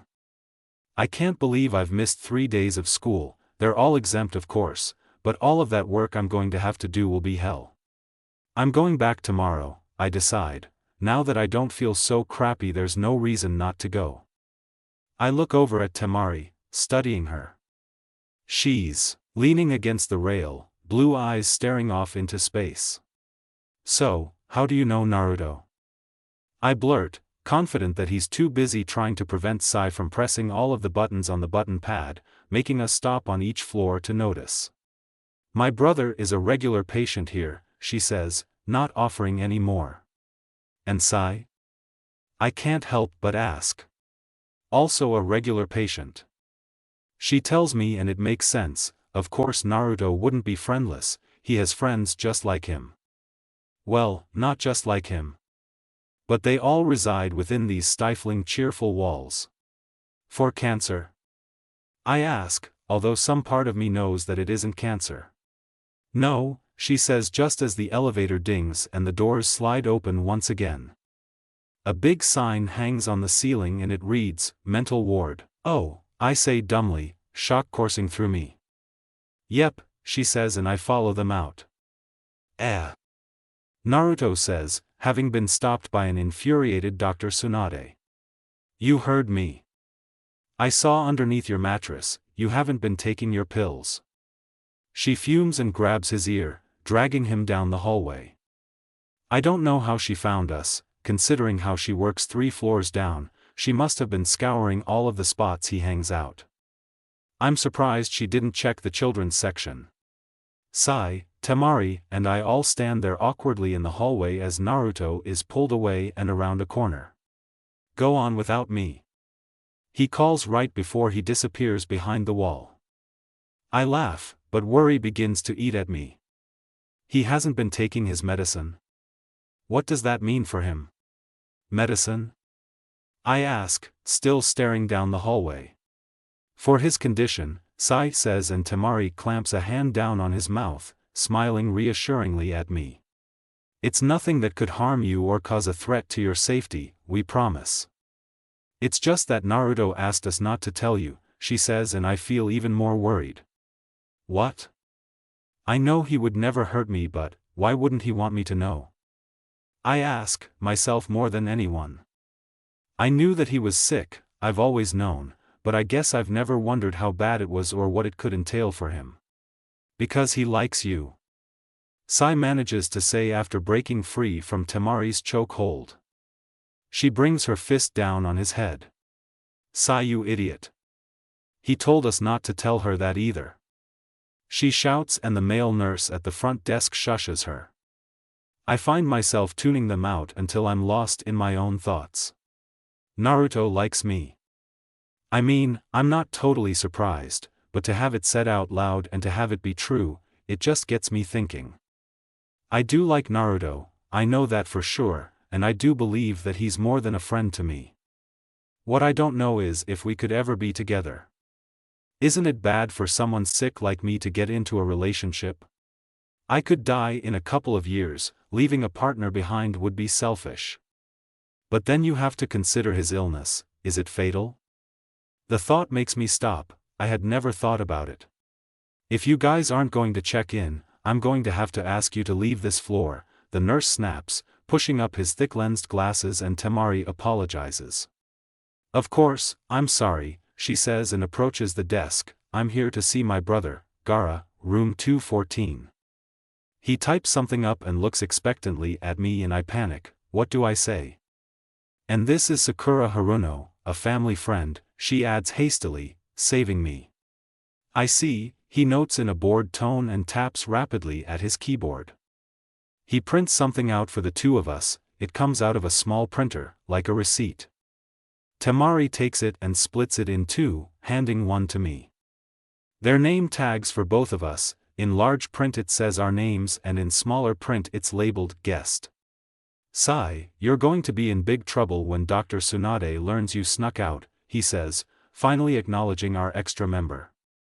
I got permission, he replies, and the male nurse just raises an eyebrow toward him, obviously not buying it.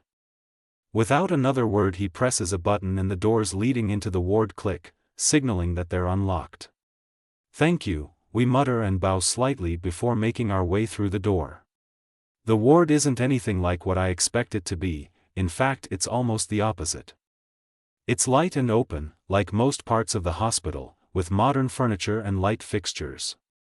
There's a sort of lobby where the patients and their families can meet and talk, and I see some congregating right now as we walk past it.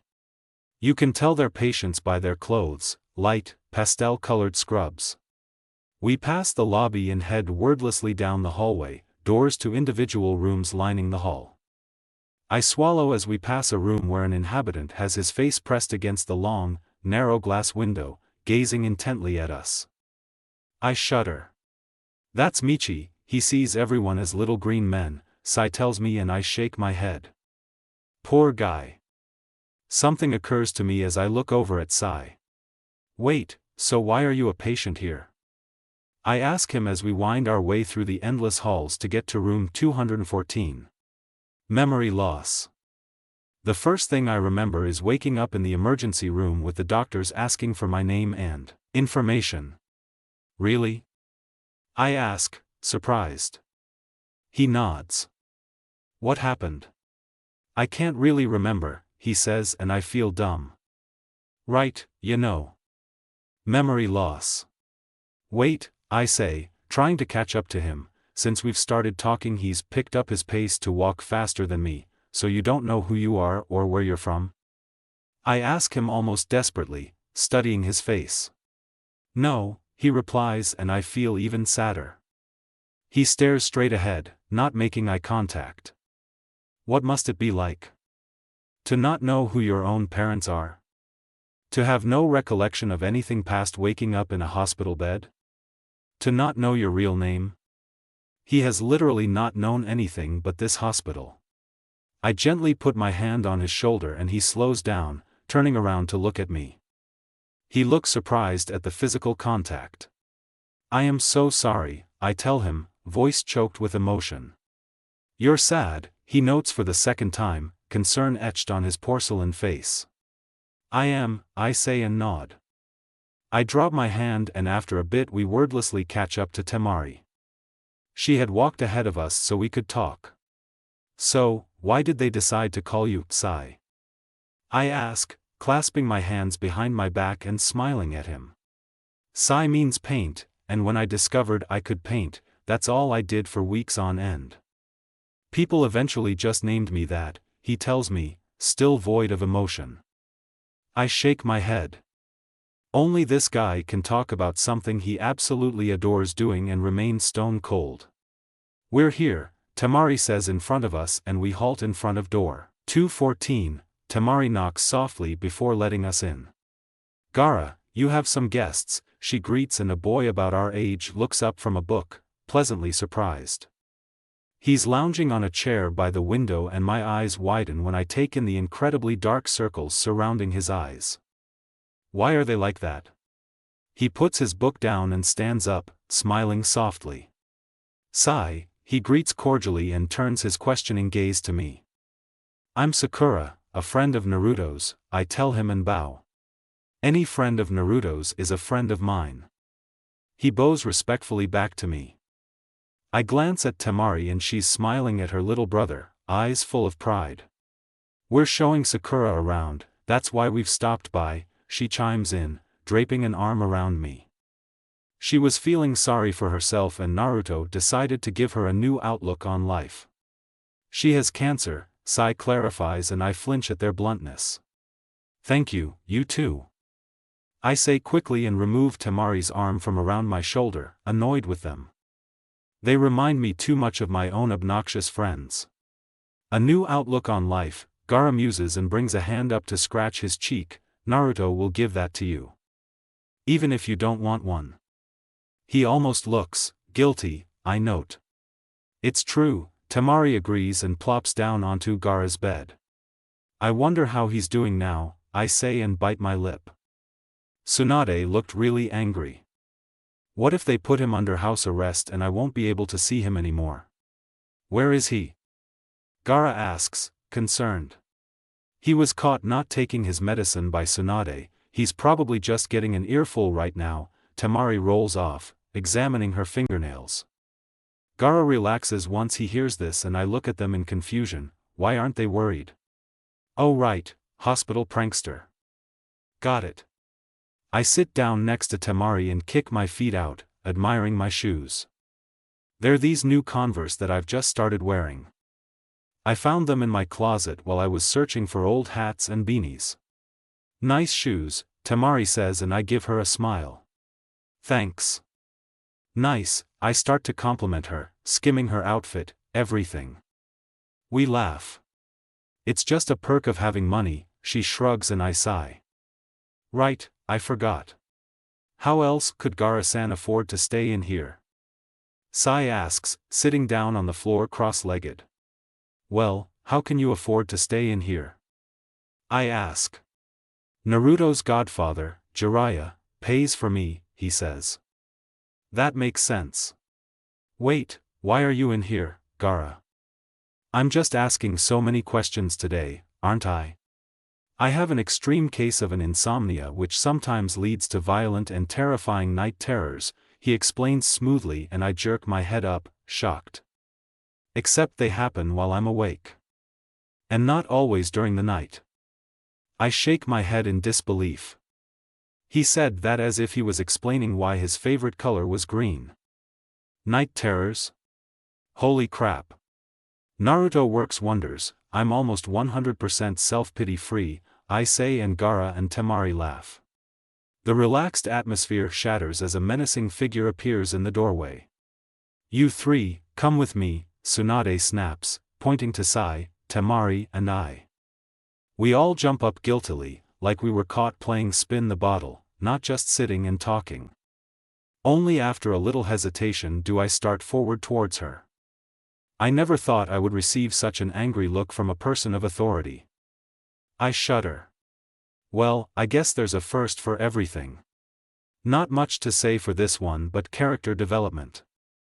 Sorry if it was kind of slow, but she'll be going to school soon, presumably to tell her friends. So, that'll be exciting. Like always, please review and tell me what you like. Or what you don't. I'm always up for improving. Hugs and butterfly kisses, Bailey. Chapter 12. Tsunade drums her fingers against her mahogany desk, eyes narrowed at the three of us. We all sit across from her, nervous and tense. I watch as her ruby fingernails tap against the wood, trying to avoid her cutting gaze. Well? She asks, breaking through the silence, care to explain yourselves? Explain what, Dr. Tsunade? Sai asks. I can't tell if he's acting stupid or if he really doesn't know. Explain to me as to why you have all been sneaking an unstable patient out when he's clearly under hospital arrest, she snaps and I flinch. My mouth opens to speak but I flounder, not knowing what to say. Wait. Dr. Tsunade, with all due respect I want to ask you if you can let Sakura go, Temari cuts in and I look at her in confusion. I'm just as guilty as her, since I took him to the mall the other day when I knew that he wasn't supposed to leave. I'm afraid I can't do that, Tsunade sighs, sitting back in her chair. She has also taken Naruto out of our care for a period of time, and during that time he could have had a reaction. I nod and look down at my hands, shame settling onto my shoulders. I shouldn't have taken him, but he was so honest and pleading. Sometimes it just gets too much. I want to be able to leave when I want, he says, suddenly heated. He looks at something a million miles away, waving his hands in the air animatedly as he talks. I want to go to school. I want to go to the movies, to an amusement park and throw up on a roller coaster. Or if it were just something as simple as going to the park for a half an hour, I don't care, I just want to have some freedom. I can understand his great need for freedom and room to breathe, but when you have some sort of life-threatening condition, you should probably not go too wild. Yes, but she didn't know about his condition, Temari pleads. She still doesn't know, and that's how Naruto wants it. When a friend asks you to honor their wishes, you do, Sai adds quietly, almost looking upset. Tsunade's narrowed eyes flick from Temari and Sai, thinking. She finally gives a tired sigh and looks at me. Sakura, please go wait outside for a couple of minutes, she tells me, and I nod, a little flabbergasted. Why would they go all this way just to have me be in the dark? I stand from my leather chair and leave the darkened, richly furnished office. I have a frown on my face as I step out and shut the door behind me. Finding a bench to my right, I plop down onto it and stare at my new shoes. Why is life so difficult now? I remember when I could be excited about something like a new pair of shoes for a week, but now I don't even get an hour before something else gets in the way. I'm sorry I got you into trouble, I hear and look up to find a sheepish-looking Naruto hands in his pockets. I sigh and look back down at my loosening shoelaces. They hang hazardously onto the carpet. Maybe if I'm lucky I'll trip and fall and my mom will have to come pick me up, since I will suffer terrible, terrible injuries. Nothing worse than a bloody nose. Well, besides leukemia. I didn't really get into trouble, I tell him, trying to push my anger towards him down. It would be so much easier if he would just let me know what's wrong with him. I got kicked out before I could. Really? He looks surprised and I nod. He makes his way over to me and sits down. I don't look up at him. Then why are you mad at me? He asks, confused with my closed-off body language. Not really mad, I tell him, finally raising my head to meet his eyes, just sad and pretty annoyed. Why? Because you don't trust me enough to tell me what your condition is, I say somberly, searching his summer sky blue eyes. No, that's not true. He cries, grabbing my shoulders. That's not true at all. Yeah, well, why won't you tell me? I ask, frustrated. I stand up and out of his grasp. He stands up too, looking at me like he wants to tell me everything. Because I can't. Why? I shout, self-control taking a back seat to my frustration. I feel a lump form in my throat. Because I don't want to lose you. He shouts back, hands running through his hair and then throwing them out. My thinned eyebrows raise. Lose me? Why would he lose me? Look, Sakura. You're the best thing to happen to me since I was diagnosed and was stuck in this godforsaken place, he tells me and gathers my hands in his own. The pure honesty of his words make me suddenly lightheaded. I find myself gripping his own warm hands like if I let go I'll float away. If you find out what I have, I'm afraid you'll get freaked out and leave and never want to see me again, he finishes, choking out the last couple words. Naruto, I start, if you had known me a couple of years ago, you would never think that. It takes a lot to get rid of me. It's true, I was hung up on Sasuke for years, even though he had never shown any attraction to me until high school. I care about you, I continue, and an expression of hope floods his face. I realize the truth of the statement and look away. I've only known him a couple of weeks, but he's one of my most precious friends. The thought scares me. I care about you a lot, I repeat, as though saying it again will make it easier for me to wrap my head around. Whatever it is, I swallow, feeling a lump rise. I can handle it. Are you sure? He asks, eyes shining with hope and relief. Yes. We look at each other, still holding hands. And just like that, Naruto Uzumaki is so much more to me than just the boy in the hospital. His happy expression is replaced with an annoyed one as we hear a muffled bang and hissed whispers coming from behind Tsunade's door. He points to it and his eyebrow twitches. I sigh in annoyance and Naruto opens the door. Sai, Temari, and Tsunade tumble out smiling and laughing guiltily. Hi? He asks, arms crossed. I shake my head in annoyance at the pile of eavesdroppers, wondering how much they heard. Hello, Sai says pleasantly, lifting a hand in salutation. So, brain tumors? I ask, trying not to squeak and attempting to contain my panic. Naruto lounges next to me and Dr. Tsunade sits across from me at her desk, watching me for my reaction. I swallow and collect myself. I was imagining worse. Not really, but I would never say that out loud. Naruto's expression is one of extreme relief. But wait, I pause, if you've removed them, why does he have to stay here? I ask, not quite understanding. It's not that simple, just because we remove them, it doesn't mean that they don't grow back, Tsunade informs me. Also, on top of the smaller ones, there is a larger, more dangerous one that could possibly develop. She pulls a picture from a file, it's a diagram of the human brain. She points along the brainstem. If it develops here, there's no way we could remove it with surgery.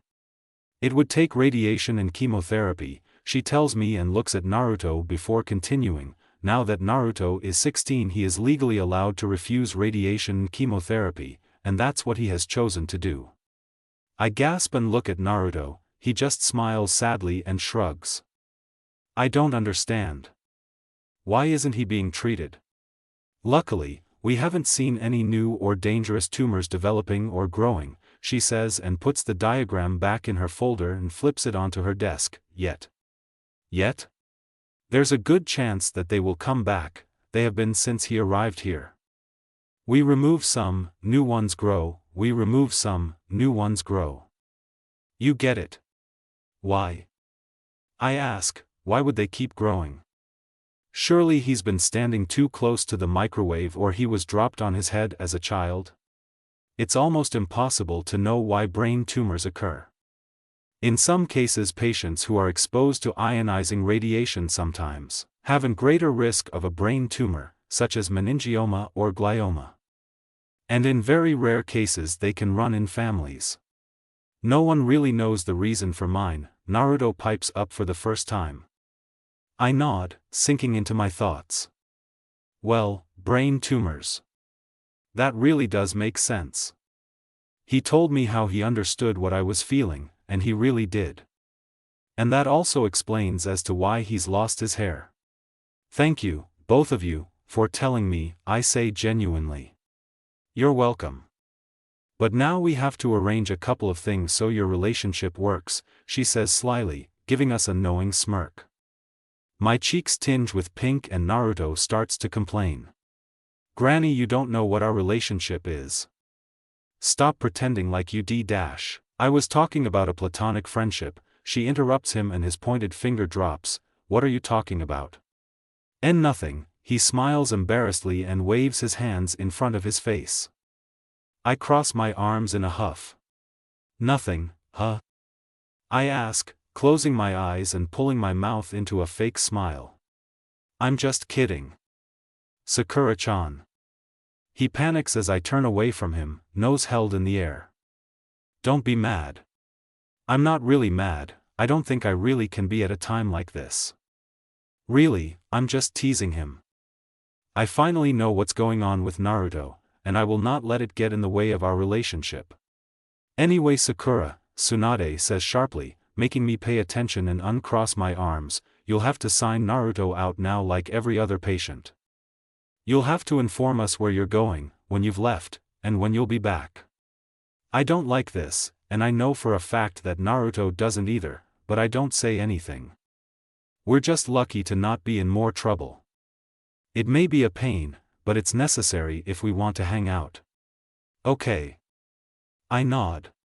And no more of this sneaking out, and I'll be making sure personally that you take your medicine, she snaps, glaring at my yellow-haired companion. She pulls some files out of her drawer and flips through them, bringing out a sheet of paper and looking it over, almost like dismissing us. Naruto crosses his arms behind his head and barks out a laugh. Nah, any.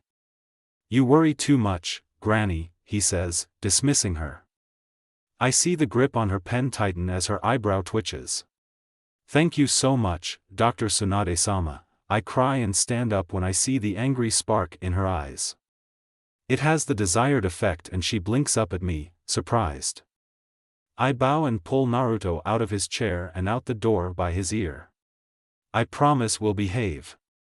I call, ignoring Naruto's yelps of pain.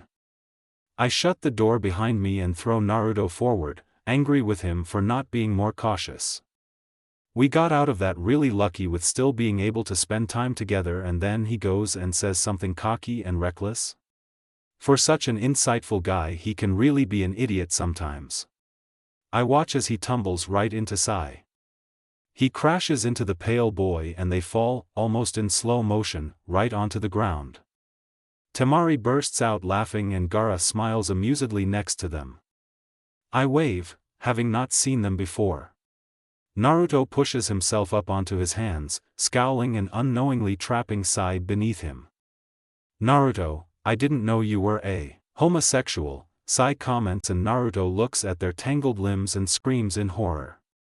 He flings himself backward and away from Sai's proximity. I am not. You don't need to be ashamed of it, I say, giggling. Yeah, Naruto, just embrace it. Temari adds. We'll love you just the same, Gaara says and leans down to offer him a hand. I'm not gay. He cries indignantly, glaring at all of us. I tease and put my hands on my hips. Gaara pulls Naruto up and Temari nudges me. Let's leave the three of them alone, she stage whispers, and I give her a wide-eyed look, but nod in agreement. We walk away and hear a chorus of angry "hey"s coming from the two teens. What do they mean, leave us alone? Sai asks and I hear a foot connect to his side. I, once again, find myself sitting in the school parking lot, forehead on my steering wheel, too terrified to get out. I groan and squeeze my eyes shut. Why do I always do this? It's just school, I've been doing it my whole life. It shouldn't be this hard to just walk out into the damn building. I pull out my phone and unlock it, scrolling through my contacts until I find the name I'm looking for. I hit call and press the phone to my ear. Well, you exist finally? Ino's voice comes through after a couple of rings. Yes, is all I say. Are you calling to tell me you've dropped out? She asks in a harsh tone. I don't really blame her, since I really haven't been a good friend these past few days. No, I say thickly, trying not to cry, I'm out in the parking lot, too afraid to go inside. She's silent for a bit but finally comes back, oh my gosh, forehead. Why didn't you tell me? I just did. Never mind that, I'll be right there. Don't move, she orders, and I say nothing in response. I hope kids passing by don't look in, they'll surely think I've died from a heart attack. My door opens a minute later, letting in the crisp morning air. It's so clean I want to choke. Come on, Sakura. Time to go, Ino says and slaps me on the back. I jerk up, hissing in pain and glaring at my blonde friend. She looks at me innocently and smiles. Up and at M. I slowly grab my backpack and in a snail-like fashion I pull myself out of my car. Ino taps her foot against the ground impatiently. Okay. Now let's get to class, I say, and she nods happily, but stops when her eyes sweep over my hat. What's with the hat? She asks, bringing up a hand to finger the spring green knit beret. I'm going bald, I state blandly. She winces and drops her hand. You know, that's kind of what happens when you're diagnosed with cancer and you get treated. I'm sorry, she apologizes and I just shake my head in dismissal. We make our way to the school, silence stretching out between us. The sounds of laughing, talking teens, scolding teachers and music, blaring from cars encases me and I smile, having missed this atmosphere. Look, that's not the only thing I'm sorry about. She starts and looks up at the sky. I wasn't being a good friend. I didn't see what you were going through, I was just angry that you weren't letting me go through it with you. I gape at her in surprise. She closes her eyes and opens them back up to look over at me. You take all of the time you need, and when you want me around, just give me a call. No, Eno, I shake my head, I'm sorry. I didn't want to drag anyone into this whole cancer thing, but now I see that excluding them is what's hurting them. We stop before we get into the school, just looking at each other. So, she glances toward the double doors. Does this mean you're going to tell people? I'll probably panic and puke halfway through telling them, but yes. Don't worry, I'll be there to hold your hair, she teases and we both laugh. It feels good to no longer be Sakura, the girl with no friends. Hey guys. So now we know what's wrong with Naruto. Sorry if it was kind of anticlimactic. Also, I am in no way an expert when it comes to cancer, leukemia, chemotherapy, or brain tumors, so if you're reading this and I have gotten something wrong, which I'm sure I have, I want to apologize. I do my research, but there are just some things someone who has never experienced it can ever fully understand. So please do not be offended if I get something inaccurate. Also, with this brain tumor thing, it might not be logical or accurate where I'm going with this, but this is an alternate universe and bro. I'm not a doctor, I'm just writing what I think sounds believable. Also, not many of you know this, but I have an editor named Thomas who I know in real life and is a beautiful, amazing editor. But sometimes he's a big fat butt.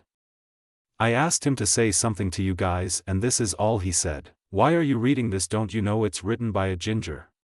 Thanks Thomas. Thank you so much. Anyway, sorry for the long author's note. I'll let you go now. Or will I? I will. Also I've decided to stop telling you to review. I live in America and in America we do what we want.